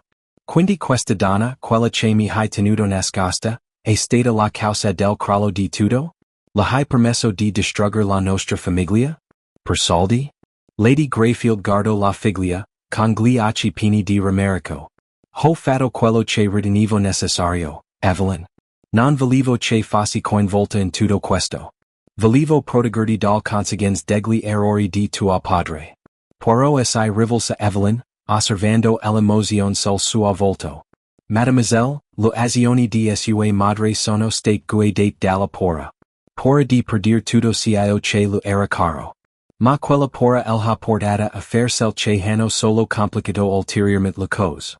Evelyn scosse la testa, gli occhi pieni di rabbia e dolore. Non capisco. Come hai potuto nascondermelo? Per tutto questo tempo mi hai mentito e ora vuoi che ti perdoni? Per cosa? Per avermi trascinato in questo pasticcio? Lady Greyfield aprì la bocca per parlar, ma Poirot intervenne. Mademoiselle, capisco la sua rabbia. Ma la verità, per quanto dolorosa, è l'unica via di uscita. La question ora non è se le azioni di sua madre siano state just o sbagliate. Si tratta di capire cosa è successo dopo. Lo sguardo di Lady Greyfield assai dolce e lei annui. Isabella pretendeva denaro ed era pronta a prendere misure drastiche se non l'avesse ottenuto. Lord Greyfield, non poteva pagarla. I debiti la pressione. Lo avevano distrutto. Cerco di nascondersi ma non si riuscì. Fu allora che scrissi la lettera, chiedendogli di incontrarmi. Pensavo che avremmo potuto risolvere la situazione chiederla ma non è mai tornato. Non l'ho mai più rivisto. I pensieri di Poirot iniziarono a turbinare rapidamente mentre rifletteva sulle implicazioni del suo parole. Il ritorno di Isabella, la sua richiesta, I debiti nascosti. Tutto cominciava ad aver senso. L'omicidio di Lord Greyfield non era solo il risultato di una discussion finita male. Era legato a un piano molto più ampio, in atto da molto tempo. Madame, disse Poirot con voce ferma, credo che la donna, Isabella Westbrook sia la chiave di tutto questo. Se riuscimo a trovarla, possiamo scoprire la verità dietro la morte di Lord Greyfield. Il viso di Lady Greyfield impallidì, le mani le tremavano. Isabella? Non la vedevo da anni. Pensavo che ne fosse nata per sempre. Poirot rimase dritto, senza mai staccare lo sguardo da lei. Sembra, madame? Che non ne assai mai nata. E ora, potrebbe essere lei a possedere la risposta tutto. Evelyn assai alzo di scatto, con la voce tremante per l'emozione. E mio padre? Cosa pensi che gli sia successo? Poirot assai volto verso di lei, con espressione seria. Credo che suo padre sia stato assassinato, mademoiselle? Ma dobbiamo capire perché chi è il responsabile. Questo è ciò che dobbiamo scoprire. La stanza assai fece più silenziosa mentre la consapevolezza del parole di Poirot assai faceva strada. L'omicidio non era un episodio isolato. Faceva parte di una rete molto più ampia di segreti, buggy e tradimenti. E Isabella Westbrook, la donna che aveva causato tutto, era la chiave per svelare il mistero. Capitolo 13. Un disperato tentativo di fuga. Il peso della rivelazione su Isabella Westbrook alleggiava nell'aria, E Poirot sapeva che I passi successivi dell'indagine sarebbero stati cruciali. I pezzi del puzzle stavano iniziando ad andare al loro posto, ma si erano ancora delle lacune critiche che dovevano essere calmate. La questione dell'omicidio di Lord Greyfield si era spostata da una disputa finanziaria a qualcosa di molto più personale e pericoloso. Isabella non era più solo un'ombra sullo sfondo, ora era al centro dei pensieri di Poirot e proprio quando Poirot stava per ragionare il gruppo per un altro interrogatorio, un imprevisto disturbo interruppe I suoi pensieri un forte schianto acceggio nella villa, seguito dall'inconfondibile suono di passi che si allontanavano frettolosamente lungo il corridoio. Gli occhi penetranti di Poirot si passarono sulla porta, la sua mente gia al lavoro. Non era un incident, era una mossa intenzionale. Qualcuno stava cercando di scappare. Senza un attimo di esitazione, Poirot seguì il suono dei passi che si allontanavano, muovendosi rapidamente attraverso I corridoi della grande casa. Svolto un angolo e vide una figura, incappucciata e avvolta in un mantello, che sfrecciava attraverso una porta laterale. Era Lady Greyfield, pallida in volto e con gli occhi spalancati dal panico. Signora, chiamò Poirot bruscamente. Lady Greyfield si bloccò il suono della sua voce, ma in vista di fermarsi, si mise a correre, I piedi che rimbambavano sul pavimento di marmo mentre fuggiva. L'istinto di Poirot si fe sentire e la seguì senza esitazione, con la mente che corriva. C'era qualcosa che non andava. Qualcosa di più profondo dei misteri che avevano già svelato ella seguì lungo uno stretto passaggio e usi nei giardini, dove l'aria notturna era fresca sulla sua pelle. La luce della luna proiettava l'ombre suoi prati ben curati, e gli occhi di Poirot gizzavano intorno, cercandola. La vedeva in lontananza, dirigersi verso il piccolo cancello che conduceva al confine della tenuta. Stava cercando di scappare ma perché? De cosa stava scappando? Mentre Poirot si avvicinava, gridò di nuovo, Signora fermati. Lady Greyfield si voltò di scatto, con gli occhi sparati dalla porta. Non capisci, urlò con voci tremanti. Non sai in cosa ti stai facendo. Non puoi fermarlo. È troppo tardi. È troppo tardi. Poirot fece qualche passo avanti, con voce calma ma decisa. Madam, non è mai troppo tardi per dire la verità. Non puoi scappare da quello che hai fatto. Qualunque cosa sia, possiamo risolverla insieme. Il volto di Lady Greyfield si contorse per l'angoscia e, per un attimo, sembrò sul punto di crollare, ma in vista si voltò verso il cancello, stringendo disperatamente lo spar di ferro con la mano. Mi dispiace, sussurrò a malapena udibile, ma non sai con chi hai a che fare. Se resto che verranno a prendermi. Verranno a prendersi tutti quanti. La mente di Poirot corriva frenetica. Non stava solo fuggendo dall'indagine, stava fuggendo da qualcos'altro. Qualcosa di molto più pericoloso. E qualunque cosa temesse, era più grande dei debiti di Lord Greyfield. Saranno altre forze in gioco, forze rimaste nascoste fino a quel momento. Signora la prego, la esortò Poirot, con voce più gentile. Mi dica di cosa ha paura. Posso aiutarla. Ma solo si fida di me. Per un breve istante, sembrò che Lady Greyfield potesse cedere. Lasciò andare il cancello e si voltò verso di lui, con gli occhi pieni di un misto di stanchezza e terrore. Isabella, non è solo una donna con un passato, disse con voce tremanti. È legata a qualcosa di molto più grande. Un'organizzazione criminale. Persone che non si fermeranno davanti a nulla per ottenersi io che vogliono. Io li ho aiutati. Il cuore di Poirot accelerò mentre ascoltava le sue parole. Il sindacato. Era più grande di quanto chiunque avesse immaginato. Isabella Westbrook non era più solo una minaccia personale per Lord Greyfield. Faceva parte di una vasta rete criminale che si era già infiltrata nei ranghi più alti della società. Madam, disse Poirot con un tono che si adolciva, non è troppo tardi. Devi aiutarmi a capire come tutto questo si collega. Qual è stato il suo ruolo in tutto questo? E cosa voleva esattamente Isabella da suo marito? Lady Greyfield lo guardò, con gli occhi pieni di lacrime. Non avevo scelta. Avevano promesso di proteggersi, di proteggermi, esi li avessi aiutati. Ma non mi ero mai reso conto di quanto lontano essi sarebbe arrivati. Non mi sono reso conto di quanto pericolo stessimo correndo finché non è stato troppo tardi. Lord Greyfield era troppo orgoglioso per tirarsi indietro. Non mi ha ascoltato. E ora tutto sta andando a rotoli. Poirot si avvicino, con voce ferma ma compassionevole. Non potete cambiare il passato, madame? Ma potete contribuire a far giustizia. Dovete fidarvi di me ora. Insieme possiamo fermare tutto questo. Lady Greyfield lo guardò per un lungo istante, con un'espressione lacerata. Poi, con un singhiozzo sommesso, annui. Ti racconterò tutto. Ma devi promettermi? Promettermi che li fermerai prima che si distrugano tutti. Poirot annui leggermente, con la mente impegnata a cambiare marcia. Non si trattava più solo dell'omicidio di Lord Greyfield. Si trattava di fermare una pericolosa rete criminal prima che potesse mietere altre vittime. Lo prometto, madame, disse Poirot con voce risoluta. Li fermerò. Ma dovete raccontarmi tutto. Ogni dettaglio. Mentre tornavano verso la villa, la mente di Poirot era consumata dalla nuova rivelazione. Il gioco era cambiato e ora la posta in gioco era più alta che mai. Ma Poirot non era uno che si lasciava scoraggiare facilmente. Avrebbe scoperto ogni segreto e si sarebbe assicurato che giustizia fosse fatta. Capitolo 14.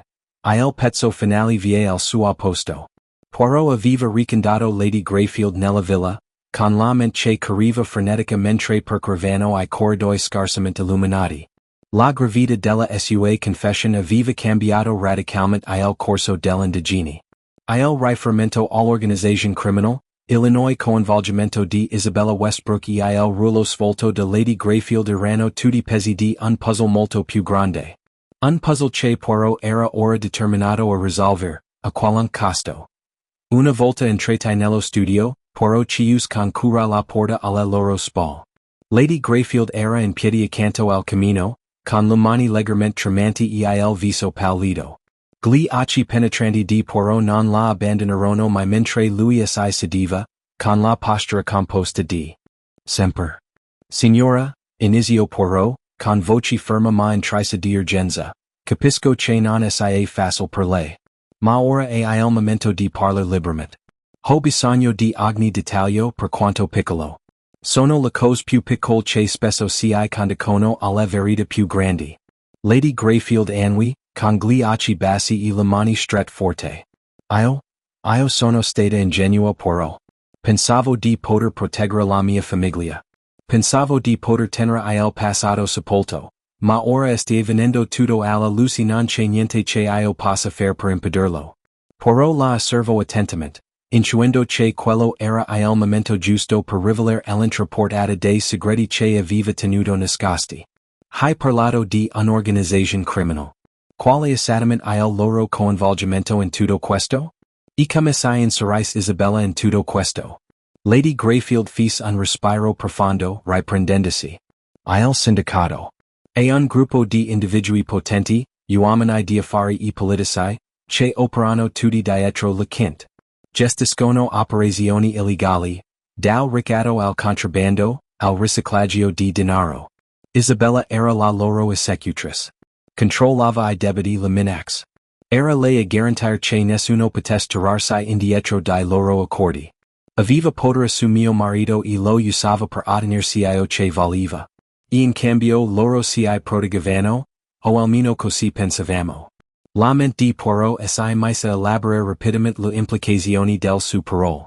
Il sindacato era di vasta portata e I debiti di Lord Greyfield non erano solo finanziari.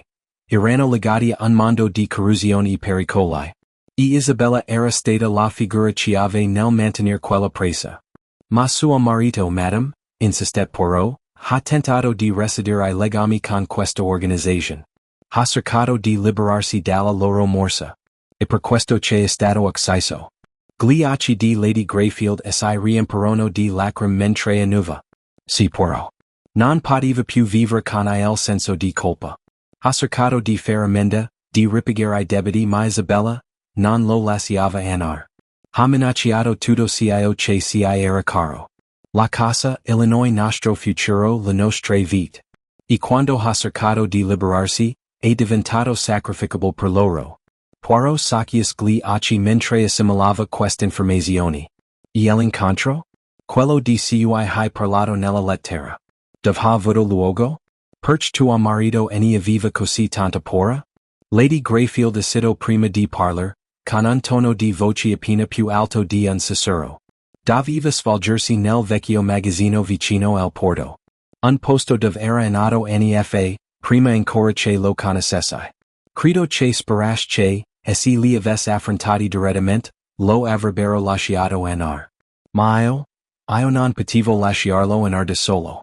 Dovevo fermarlo Poirot. Dovevo assicurarmi che non tornasse. La mente di Poirot correva. Il magazzino vicino al molo. Era il luogo dell'incontro, quello che Lady Greyfield aveva temuto sarebbe stato il punto di non ritorno. E suo marito? Chiese Poirot con voce ferma. È nato? Lei annui con le lacrime che le rigavano gli occhi. L'ha fatto. Ho cercato di fermarlo. Ma era troppo tardi. Non so cosa sia successo dopo. Ma quando sono tornata a casa, era già morto. Poirot si alzò, la mente ora completamente concentrata. Era fatta. Il tassello finale era andato al suo posto. L'incontro, I debiti, Illinois coinvolgimento di Isabella. Tutto portava un'unica conclusion. Credo, disse Poirot con voce calma ma risoluta, che suo marito non sia morto per un incident. È stato assassinato sì. Ma la causa della sua morte non sono stati solo I debiti. È stato il suo tentativo di sfuggire al controllo del sindacato. Isabella era la mandante ma non agiva da sola. Il sindacato nel suo complesso voleva che ne andasse. Era un peso. Il volto di Lady Greyfield era completamente privo di colore. Ma perché? Perché avrebbero dovuto ucciderlo? Perché non era più utile per loro, rispose Poirot. Si era liberato dal loro controllo. E nel loro mondo, chi cerca di liberarsi diventa una minaccia. La morte di suo marito era un messaggio, un avvertimento per chiunque pensasse di poter sfuggire alla loro presa. Lady Greyfield tremò mentre ascoltava le parole di Poirot. Quindi è stata Isabella. È stata lei a ucciderlo? Lo sguardo di Poirot si indurì. Non solo Isabella. Lei era lo strumento ma la veramente è qualcuno più in alto nel sindacato. Dobbiamo scoprirci. Lady Greyfield annui pallida ma determinata. Cosa facciamo adesso? Gli occhi di Poirot brillarono di determinazione. Li smascheriamo. Il sindacato, Isabella e tutti I coinvolti. La verità vera galla madame, e giustizia sarà fatta. Mentre Poirot si voltava per uscire dallo studio, la sua mente correva frenetica. Finalmente I pesi erano al loro posto, ma il pericolo era tutt'altro che scongiurato. Il sindacato era un nemico potente e Poirot sapeva di dover procedere con cautela. Ma non si sarebbe fermato davanti a nulla per di consegnarli alla giustizia. Capitolo 15. L'incontro finale. Poirot era fermo sulla soglia dello studio, con la mano sulla maniglia della porta, mentre gli ultimi pezzi del puzzle cominciavano a sistemarsi. L'indagine aveva preso molti svolti inaspettati ora, più che mai, era chiaro che la posta in gioco era più alta di quanto avrebbe potuto prevedere. Il sindacato, Isabella Westbrook, I segreti di Lord Greyfield. Erano tutti intrecciati in una rete di inganni, corruzione e omicidi data si volto di nuovo verso Lady Greyfield, che sedeva tremante sulla sedia accanto al camino. I suoi occhi erano fissi su di lui, come in attesa di una risposta definitiva, di una qualche forma di risoluzione che potesse por fine all'incubo che stava vivendo. Madame, disse Poirot a bassa voce, radunero tutti quanti. La verità deve essere svelata. Non assai più tornare indietro. Il gioco sta giungendo alla sua conclusion e tutti I segreti che avete custodito saranno presto svelati. Ma prima di farlo devo chiedervi, siete preparati alle conseguenze della verità? Lady Greyfield annui lentamente, pallida ma risoluta. Sono pronta. Ho già perso tutto. Se rivelare la verità significa rendere giustizia a mio marito. Allora lo affronterò. Poirot le rivels un'occhiata misurata. Benissimo.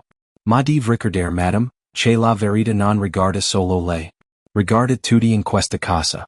Anche quelli che sembrano più innocenti. Si volto e assai duresse verso il salato, dovranno gia riuniti gli altri sospettati. Evelyn, Fenwick, la signora Archer e il dottor Beck erano tutti seduti in silenzio, in attesa di cio che Poirot avrebbe rivelato. Sapevano che l'indagine stava raggiungendo il culmine, ma nessuno di loro avrebbe potuto immaginare cosa li aspettasse. Poirot entrò nella stanza seguito da Lady Greyfield. La sua presenza era un silenzioso riconoscimento del suo ruolo nel dramma che si stava svolgendo. I sospettati alzarono lo sguardo, con un'espressione mista di confusion e curiosità, poiché non avevano ancora compreso appieno la portata di cio che stava accadendo. Monsieur Fenwick, Mademoiselle Evelyn, Mrs. Archer, Dr. Beck, iniziò Poirot con voce ferma e autoritaria, cercando di mantenere la calma. E giunto il momento che la verità venga rivelata. Un mormorio assai diffuso nella stanza mentre tutti assai movevano a disagio sul siti. Gli occhi di Poirot percorsero la stanza, incrociando attorno ogni sospettato, misurandone le reazioni. Evelyn parlò per prima, con voce taglienti, un misto di sfida e ansia. Poirot, così questo? Perché siamo tutti qua? Cosa pensi di aver scoperto? Poirot la guardò con un'espressione indecifrable. Mademoiselle, la verità viene sempre rivelata col tempo. Ora è il momento che tutti voi la ascoltiate. Avete fatto parte di qualcosa di molto più grande di quanto possiate immaginare. La vostra vita, le vostre azioni, sono tutte intrecciate con I segreti di Lord Greyfield, I suoi debiti e la rete criminale che lo teneva prigioniero. Lady Greyfield fece un lento passo avanti, con la voce tremante mentre parlava. Isabella Westbrook, la donna con cui mio marito aveva una relazione, fa parte di un'organizzazione molto più ampia. Non era solo una persona con cui Lord Greyfield aveva un rapporto personale. Era un agente di una potente rete criminale che si è infiltrata ai livelli più alti della società. La stanza piombo nel silenzio al nome di Isabella, e Poirot vide lo stupor sui volti degli altri. Evelyn spalancò gli occhi e guardò verso la madre, con la bocca leggermente aperta. L'espressione di Fenwick rimase stoica, ma Poirot percepì il suo disagio. Questa organizzazione, continuò Poirot, ha molti tentacoli, che si estendono in ambiti quali gli affari, la politica e la criminalità organizzata. I tentativi di Lord Greyfield di liberarsi dalla loro morsa furono cio che alla fine lo condusse alla morte. Com'è l'errore fatale di cercare di liberarsi, di opporsi a coloro che detenevano il potere su di lui. Il volto della signora Archer impallidì mentre Poirot parlava. State dicendo che Lord Greyfield è stato assassinato a causa dei suoi debiti? A causa dei suoi rapporti con questa donna? Precisamente, rispose Poirot, con lo sguardo fisso su di lei. E non solo per I debiti. Era diventato un peso, una minaccia per il potere del sindacato. Una volta che ha cercato di ritirarsi, una volta che ha cercato di fare ammenda, lo hanno considerato sacrificable. Lady Greyfield annui in segno di assenso, con voci tremanti. Ho cercato di fermarlo Poirot. Gli ho scritto la lettera, esortandolo a star lontano dalla riunione. Ma era troppo tardi. Isabella aveva già rivendicato il suo potere su di lui. E quando lui l'ha sfidata? È stato allora che sono entrata in azione. Poirot assai volto verso l'entresala, con voce calma ma risoluta. Siete rimasti tutti intrappolati nella rete, volenti o nolenti. Ma ora è chiaro che l'omicidio di Lord Greyfield non è stato un episodio isolato. È stato il culmine di anni di segreti, inganni e manipolazioni. Evelyn strinse I pugni in grembo, con la voce che si alzava per l'emozione. Noi Poirot? Cosa succederà adesso? Cosa succederà a mia madre? Poirot fece una pausa prima di parlar, con tono gentile ma fermo. Giustizia sarà fatta, mademoiselle? Ma la verità di venire prima. Solo allora potremo affrontare il pericolo maggiore. Il sindacato, Isabella e coloro che li sostengono devono essere smascherati. Mentre Poirot era in piedi al centro della stanza, circondato dal peso della colpa collettiva e dal mistero che si andava svelando, sapeva che lo scontro finale si stava avvicinando. La verità era stata svelata. Ora, si trattava solo di far ricadere all'intero peso della giustizia sui responsabili. Capitolo 16. La rivelazione. La stanza era carica di tension. Un silenzio che sembrava estendersi a tutta la villa. Ogni respiro sembrava un'intrusion nel silenzio che si era instaurato dopo le parole di Poirot. Aveva svelato la verità, e questo aveva cambiato tutto.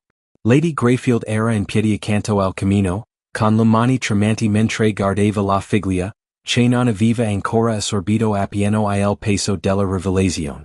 Il volto di Evelyn era un misto di incredulità, shock de qualche passato, una dolorosa consapevolezza della vita che la sua famiglia lo aveva nascosto. Poirot sapeva che la part più difficile del suo lavoro doveva ancora arrivare. La verità, come sempre, era la più dura da accedere. Ma una volta pronunciata ad alta voce, non si era più modo di tornare indietro. Aveva preparato il terreno per lo scontro finale, all'ultimo atto di un dramma che si era svolto nel corso degli ultimi giorni, con ogni indizio che rivelava un livello più profondo e oscuro di segreti e tradimenti. Rivels lo sguardo a Lady Greyfield, le sue spalle si piegavano sotto il peso del passato. L'aria tra loro sembrava densa di anni di sensi di colpa repressi. Illinois suo silenzio in netto contrasto con la tempesta emotiva che infioriva sotto la superficie. Era rimasta intrappolata nella rete che lei stessa aveva creato, spinta dalla paura, dalla disperazione e dal desiderio di proteggere sua figlia. Eppure, alla fine, era stata proprio quella paura a spingerla a nascondere la verità, sepollendola così in profondità da averli quasi distrutti tutti. Signora, disse Poirot a bassa voce, non è sempre facile sentire la verità. Ma è l'unica via di uscita. La voce di Lady Greyfield tremava mentre parlava. Io? Pensavo di poterla proteggere. Pensavo di poterla proteggere dal conseguenze di ciò che avevamo fatto. Ma ora capisco che è troppo tardi. Tutto sta andando a rotoli. Poirot annui. Il passato non è mai veramente sepolto, madame? Ries sempre a riaffiorare. E il modo in cui lo affrontiamo che conta ora. Evelyn, ancora in piedi accanto alla madre, guardò Poirot con un misto di confusion e di crescente consapevolezza. Aprì la bocca, ma per un attimo le parole sembrarono vacillare. Il suo sguardo si spostò tra la madre e Poirot, cercando di ricostruire tutto ciò che era stato detto. Questa donna, Isabella, iniziò Evelyn con voce bassa e sussurrata, e lei che ha causato tutto questo? Lei. Lei era quella che tirava I figli? Lady Greyfield distolse lo sguardo, con il volto contratto dal rimpianto. Non è solo lei Evelyn. Il sindacato a cui è legata. Le persone che avevano il controllo su tuo padre, su di noi. Isabella era solo la messaggera. Il vero potere era molto più oscuro, molto più pericoloso. Si hai usato l'orgoglio di tuo padre e I suoi errori contro di lui. Poirot li osservò entrambi, notando il modo in cui gli occhi di Evelyn lampeggiavano di rabbia e quanto fosse palpabile il dolore di Lady Greyfield. I confini del loro rapporto così delicatamente tracciati e tessi da anni di segreti, erano ora irrevocabilmente segnati dalle rivelazioni degli ultimi momenti. La mente di Poirot stava già elaborando le nuove informazioni, collegando agli indizi che aveva scoperto. E I debiti, continuò Evelyn, con la voce appena più alta di un sussurro, quelli che mio padre aveva, erano legati a loro al sindacato? Lady Greyfield annui. Sì. Lord Greyfield aveva cercato di sfuggire loro, di sottrarsi alla loro presa, ma non glielo avevano permesso. Isabella aveva il controllo su di lui, su di noi.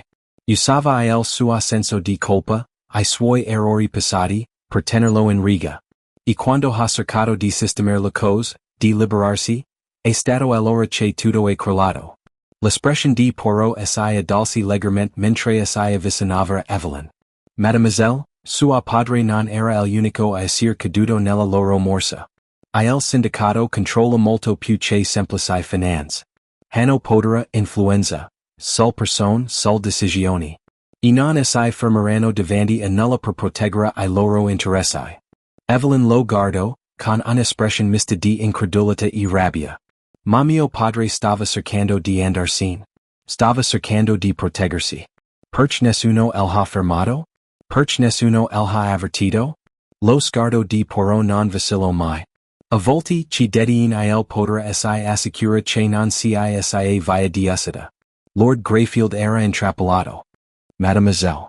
Ha cercato di combattere, ma quando si trova di fronte a una forza del genere, c'è poco spazio per la fuga. Ma si che canta ora e che tu conosca la verità. È l'unico modo per andare avanti. La voce di Lady Greyfield era debole, un filo di rimorso nelle sue parole. Avrei dovuto dirtelo prima, Evelyn. Avrei dovuto avvertirti. Ma vivo paura di perder tutto. Gli occhi di Evelyn si riempiono di lacrime, per la prima volta da quando era iniziata la conversazione, sembrò addolcersi. Si rivolse alla madre con la voce rotta. Avresti dovuto dirmelo. Avresti dovuto fidarti di me.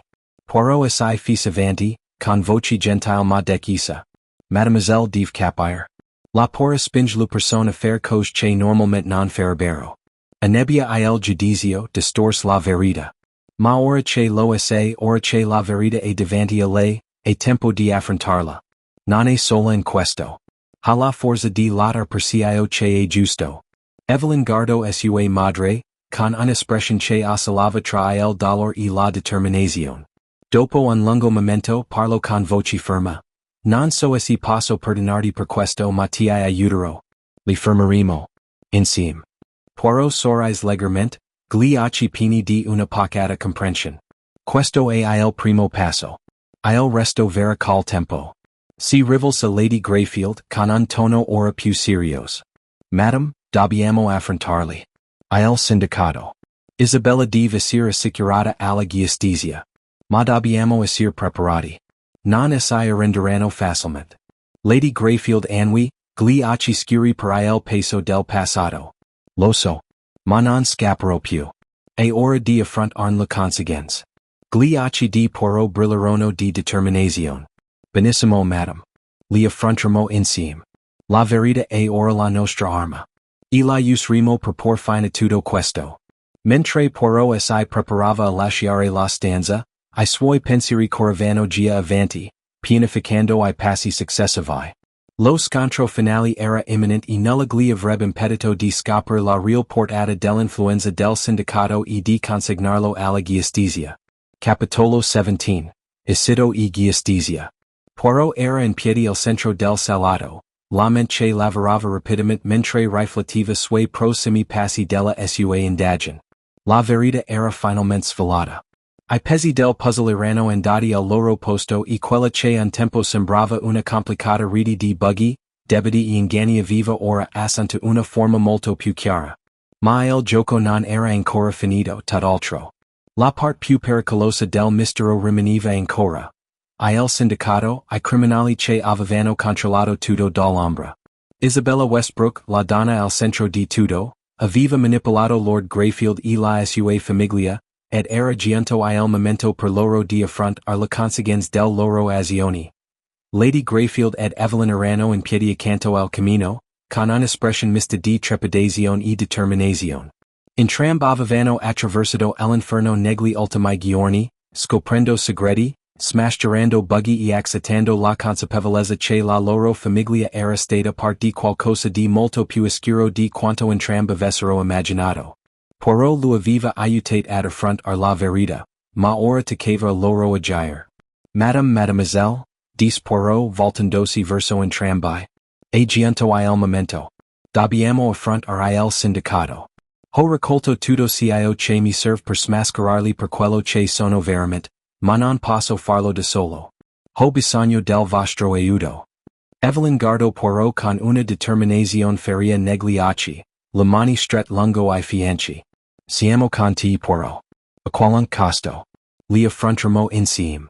Lady Greyfield annui in segno di assenso, sebbene il suo volto fosse segnato dal dolore. Non avrei mai immaginato che si sarebbe arrivati a questo. Ma farò tutto il possible per sistemare le cose. Poirot annui leggermente, riconoscendo la loro determinazione. Bene. La verità deve essere svelata. Le persone dietro tutto questo devono essere ritenuti responsabili del loro azioni. La leg farà la sua parte, ma dobbiamo garantire che le persone già siano assicurate alla giustizia. E dobbiamo essere pronti a resistere. Il sindacato non si arrenderà senza combattere. Si fermo un attimo raccogliendo I pensieri. La strada da percorrere non sarebbe stata facile, ma Poirot aveva già affrontato situazioni impossibili in passato, e egli era sempre uscito vittorioso. Questa volta non sarebbe stato diverso. Ora è chiaro, continuò Poirot, che la veramente dietro l'operazione del sindacato non è solo Isabella. Lei era la mandante, ma il vero potere è nelle mani di qualcun altro, qualcuno molto più vicino al cuore dell'alta sfera della società. L'influenza di questa persona si estende ben oltre quanto inizialmente credevamo. Lady Greyfield spalancò gli occhi. Vuoi dire? C'è qualcun altro dietro tutto questo? Qualcuno più potente. Poirot annui. Esattamente. La portata del sindacato si estende al mondo degli affari, alla politica e persino al sistema legale. Hanno curato tutto ciò che hanno toccato, e ora dobbiamo smascherarli. Evelyn fece un passo avanti, con gli occhi che lo ardevano di determinazione. Allora chi è questa persona? Ci dobbiamo affrontare? Lo sguardo di Poirot si indurì. La persona che dobbiamo affrontare non è altri che il più stretto socio in affari di Lord Greyfield, Henry Blackwood. Il nome rime sospiso nell'aria come un tuono. Lady Greyfield ed Evelyn si scambiarono occhi stupiti, entrambi intenti a elaborare la rivelazione. Blackwood era un nome che entrambi avevano già sentito, ma mai nel contesto che Poirot stava ora suggerendo. Era sempre stato visto come un uomo di affari legittimo, una figura influente nelle loro cerchie sociali, un uomo che aveva contribuito a plasmare la ricchezza e il successo della famiglia. Henry Blackwood. Chiese Evelyn con voce bassa, quasi incredula. Ma, era un amico di mio padre. Hanno lavorato insieme per anni. Come può essere coinvolto in tutto questo? L'espressione di Poirot si incupi. È proprio questo il problema, mademoiselle? Henry Blackwood ha agito nell'ombra per anni. È stato lui ad aiutare inizialmente suo padre a stabilire I legami finanziari che hanno portato al controllo del sindacato. Fa parte di questo mondo da molto più tempo di quanto lei creda. E ora, le sue vere intenzioni sono chiare. Lady Greyfield scosse la testa incredula. Ma come fai a saperlo, Poirot? Come fai ad esserne sicuro? Poirot la guardò con la sua solita calma certezza. I pesi assai incastrano, madam? Il coinvolgimento di Blackwood era nascosto dietro stretti di accordi commerciali legittimi, e lui li ha usati come copertura per incanalare denaro nel sindacato. Ha manipolato suo marito, lo ha usato come pedina in un gioco molto più grande, e quando Lord Greyfield ha cercato di liberarsi, Blackwood ha fatto in modo che non riuscisse mai a fuggire. Evelyn strinse i pugni. E adesso? Come lo smascheriamo?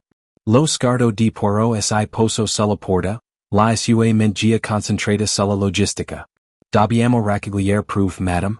Non possiamo smascherare Blackwood senza proof concrete. Dovremmo trovare documenti, registri finanziari, qualsiasi cosa che lo colleghi direttamente alla banda e ai crimini che ha commesso. Il volto di Lady Greyfield era pallido, ma la sua determinazione era incrollabile. Vi aiuteremo. Non posso lasciargliela. Passar liscia. Non gli permetterò più di distruggere la mia famiglia. Poirot le rivolse un solenne seno del capo. Allora siamo d'accordo. Lo affronteremo insieme. Denunceremo I suoi crimini al mondo intero. Ma mentre Poirot si voltava per uscire dalla stanza, la sua mente cominciò a farsi strada tra le implicazioni di ciò che stavano per fare. Blackwood non era un criminal qualunque. Era un uomo che aveva nascosto I suoi loschi affari dietro una facciata di rispettabilità. E ora stavano per abbattere quella facciata, smascherandolo per quello che era veramente. Lo scontro finale era imminente. Poirot e Ludon si misero rapidamente, raccogliendo le risorse necessarie, preparandosi al momento in cui avrebbero affrontato Henry Blackwood. Ogni prova doveva essere perfetta. Ogni parola doveva essere calcolata. La posta in gioco non era mai stata così alta, e Poirot sapeva che quella sarebbe stata la fase più pericolosa dell'indagine. Ma era risoluto. Avrebbero reso giustizia a Lord Greyfield, a Lady Greyfield e a sua figlia, e alle innumerevoli altre vittime della banda di Blackwood. La partita era quasi finita. L'atto finale stava per iniziare. Capitolo 18. Il pezzo finale. Poirot si muoveva con decisione attraverso I corridoi bui di Grayfield Manor. La casa, un tempo così piena di suoni di risate e conversazioni, ora sembrava una tomba, un luogo dove I segreti erano rimasti sepolti per troppo tempo e dove la giustizia era l'unica cosa che poteva ristabilire una parvenza di ordine. Aveva già informato Lady Grayfield ed Evelyn sui loro prossimi passi. Avrebbero raccolto l'ultime prove, affrontato Henry Blackwood e smascherato la banda per quello che era veramente. Ma mentre si dirigeva verso lo studio, Poirot non riusciva a scrollarsi di dosso la sensazione di star cadendo in una trappola. La banda aveva già dimostrato la sua spiatezza. Non si sarebbero arresi senza combattere. Con un leggero sospiro, Poirot aprì la porta dello studio. Era il momento del confronto finale. Ma la stanza sembrava vuota, come se mancasse qualcosa, o qualcuno. Entrò scrutando l'ombre con lo sguardo. Il camino era buio, l'aria impregnata dell'odore di polvere. Lady Grayfield ed Evelyn erano sedute vicino alla scrivania, con le carte sparse davanti a loro. Stavano preparando I documenti che avevano raccolto, ma l'energia nella stanza era diversa ora. Tesa, come se tutti sapessero che il momento tanto temuto era vicino. Dobbiamo essere vigili, disse Poirot a bassa voce, con gli occhi che indugiavano sui documenti. Blackwood non si rendrà le cose facili. È un uomo che prospera nella manipolazione, nel controllo. Avrà pensato a ogni modo per indebolire I nostri sforzi, per coprire le sue tracce. Dobbiamo assicurarsi che la verità sia innegabile. Evelyn, che era rimasta in silenzio per gran parte della conversazione, alzò la testa e incontrò lo sguardo di Poirot. I suoi occhi erano pieni di determinazione, ma si era un barlume di pora sotto la superficie. Da dove possiamo cominciare, Poirot, cheese? Non sappiamo dove sia. Non sappiamo come raggiungerlo. È troppo potente. Ha cantati ovunque. Poirot sorrise dolcemente, I suoi occhi brillavano di una scintilla di chi aveva già capito la risposta. E che dobbiamo essere furbi, mademoiselle? Blackwood può anche pensare di avere il controllo, ma in realtà è già intrappolato. Crede che il potere del sindacato sia invincible, che nessuno possa toccarlo. Ma si ha sottovalutati. Lady Grayfield si mas sulla sedia, con la voce leggermente tremante. Ma come Poirot? Non possiamo semplicemente avvicinarsi a lui e accusarlo. Non bastano le parole. Si servono prove concrete. Poirot annui, tamburellando con le dita sulla scrivania. Ed è per questo che ho già messo in atto il piano. Si incontreremo con Blackwood al magazzino vicino al molo. Egli che venivano nascosti I suoi affari, dove venivano riciclati I registri finanziari del sindacato, dove veniva mantenuto il vero potere di questa organizzazione. La verità è lì in quel carte in che registri. Dobbiamo denunciarli alla autorità. Lady Grayfield lo guardò confusa. Ma Blackwood non cadrà in una trappola così. Sa che lo stiamo cercando. Si sarà preparato per noi. Il sorriso di Poirot si allargò. Ah madam. È proprio per questo che dobbiamo essere un passo avanti. Blackwood è arrogant. Crede che il suo potere lo renda intoccabile. Ma noi rivolgeremo questa arroganza contro di lui. Evelyn si alzò con un'espressione decisa. Quale è il piano? Come lo affrontiamo? Gli occhi di Poirot brillarono di tranquilla sicurezza. Abbiamo le prove, mademoiselle. Ora dobbiamo solo portarlo nel posto giusto al momento giusto. Vorrà proteggersi e, così facendo, cadrà dritto nella trappola. Il volto di Lady Grayfield era pallido, ma c'era un barlume di speranza nei suoi occhi. Credi davvero che possiamo farcela? La voce di Poirot si dolce, ma le sue parole portavano il peso della convinzione. Signora, non credo che possiamo farcela. So che possiamo. Il piano era stato stabilito. Lo scontro finale era alla porta. Con il passer del Poirot lavorò instancabilmente con Lady Grayfield ed Evelyn, preparando con cura le prove di cui avrebbero avuto bisogno. I documenti, le carte, le lettere. Tutti I pezzi del puzzle erano davanti a loro, la verità prendiva forma negli loro mani. Avrebbero affrontato Blackwood, ma non solo con lui accuse. Avrebbero avuto prove inconfutabili, che lo avrebbero smascherato per quello che era veramente. Un criminal manipolatore spietato che aveva usato Lord Greyfield e la sua famiglia, competi nel suo gioco perverso. Poirot sapeva che assai stava facendo tardi. L'incontro al magazzino era fissato per mezzanotte e non potevano permettersi di perdere altro tempo. Il piano era pericoloso, ma la posta in gioco non era mai stata così alta. Il sindacato doveva essere fermato e Blackwood avrebbe dovuto affrontare le conseguenze delle sue azioni. Allo scacchiere del 2300 hours, Poirot radunò le donne nello studio, I sui volti erano illuminati dalla luce soffusa della lampada da tavolo. E ora, disse Poirot, dobbiamo andare immediatamente al magazzino. Ricordate, dobbiamo mantenere la calma, rimanere concentrati. Blackwood cercherà di manipolarsi, di distorsere la verità. Ma non dobbiamo permetterglielo. Evelyn annui anche essi le tremavano le mani. Sono pronta Poirot. A qualunque costo. Lady Greyfield guardò la figlia con un misto di paura e orgoglio. Finiamo la finita. Per tuo padre. Per tutti e noi. Poirot assai volto e assai diresso verso la porta. L'aria fuori era fredda e immobile, le strade bui assai stendevano davanti a loro mentre assai dirigevano verso il magazzino. Mentre assai avvicinavano all'edificio abbandonato vicino al molo, Poirot avvertì la tensione nell'aria, la sensazione che qualcosa di grosso stesse per accadere.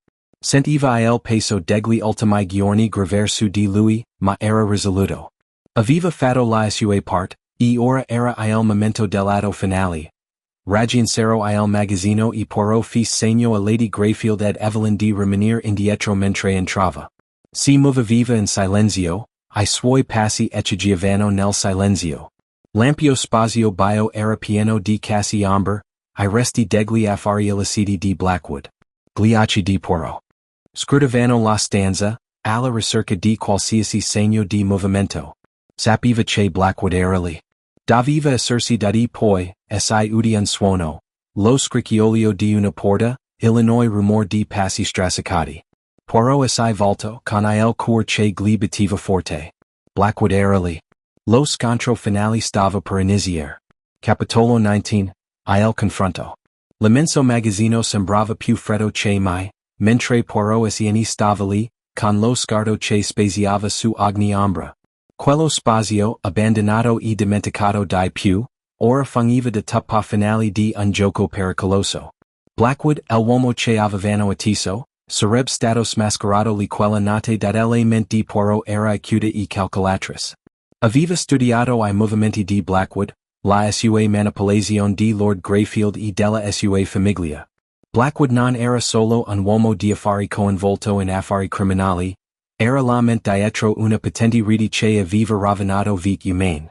Quella sera, Poirot avrebbe posto fine a tutto d'assai rivals a Lady Greyfield ed Evelyn, che stavano a distanza, con I volti calmi di un misto di paura e determinazione. Evelyn aveva insistito per partecipare allo scontro. L'eredità di suo padre era in gioco e non avrebbe permesso all'uomo che lo aveva distrutto di andarsene indenne. Anche Lady Greyfield era venuta, affrontando l'uomo che aveva quasi distrutto la sua famiglia.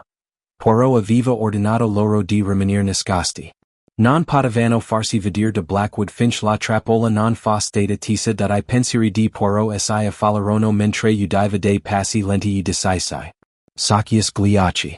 Blackwood era lì dall'ombra immerse Blackwood, alto e sicuro di sé. Vestito con un abito scuro, emanava un'arroganza che sembrava quasi intoccabile. Ma Poirot la vedeva. Il freddo bagliore negli occhi di Blackwood. Aveva sottovalutato Poirot. Bene, risuonò la voce di Blackwood, dolce e beffarda. Sono sorpreso di vederla qua Poirot. Non pensavo che avrebbe avuto il coraggio di venire alla mia porta. Poirot lo osservò calcolatore. Siete davvero un uomo audis, monsieur. Mai giunto il vostro momento. Blackwood ridacchio avvicinandosi. Pensi di potermi fermare? Dopo tutto quello che ho costruito, pensi che qualche documento mi farà cadere? Non mi limito a pensare, monsieur, Dis Poirot con voce calma. Lo so. Stave giocando a un gioco pericoloso ma la verità è venuta a galla. I vostri segreti sono stati svelati. E stasera finis tutto. L'espression di Blackwood vacillo, la rabbia gli bellino negli occhi. Pensi di essere intelligent, Poirot. Ma mi hai sottovalutato. Sono intoccable. Non hai idea di cosa hai di fronte. Poirot fece un passo avanti risoluto. Ah, ma ti sei nascosto dietro una maschera di podera. Il tuo impero di menzogna sta crollando. Sei smascherato per quello che sei veramente. La furia di Blackwood creb. Sono io assassinare il sindacato, Poirot. Conosco I debiti la manipolazione. Lord Greyfield era solo una pedina. È diventato un peso il scaricato. Ora tocca a te pagarne il prezzo. L'espression di Blackwood si contorse. I suoi pugni si serrarono. Sei uno stupido. Le persone che controllo ti distruggeranno prima ancora che tu abbia la possibilità di smascherarmi. Poirot sorrise leggermente. Ti spagli. Ti ho già smascherato. I documenti, I registri finanziari l'Itir. Sono nelle mani dell'autorità. La leg farà la sua parte, ma io farò in modo che ogni dettaglio venga alla luce. Il tuo impero crollerà. La tensione nella stanza aumento. Prima che Blackwood potesse rispondere, la porta del magazzino si spalancò e un rumore di passi riempì l'aria. L'autorità erano arrivate. L'espression di Blackwood si trasformò in panico quando si rese conto che il suo impero era finito. Non si era più posto dove scappare. Poirot fece un passo indietro, con voce calma ma decisa. È ora di affrontare le conseguenze. Mentre Blackwood veniva preso in custodia, lo sguardo di Poirot incontrò il suo per l'ultima volta. La partita era finita.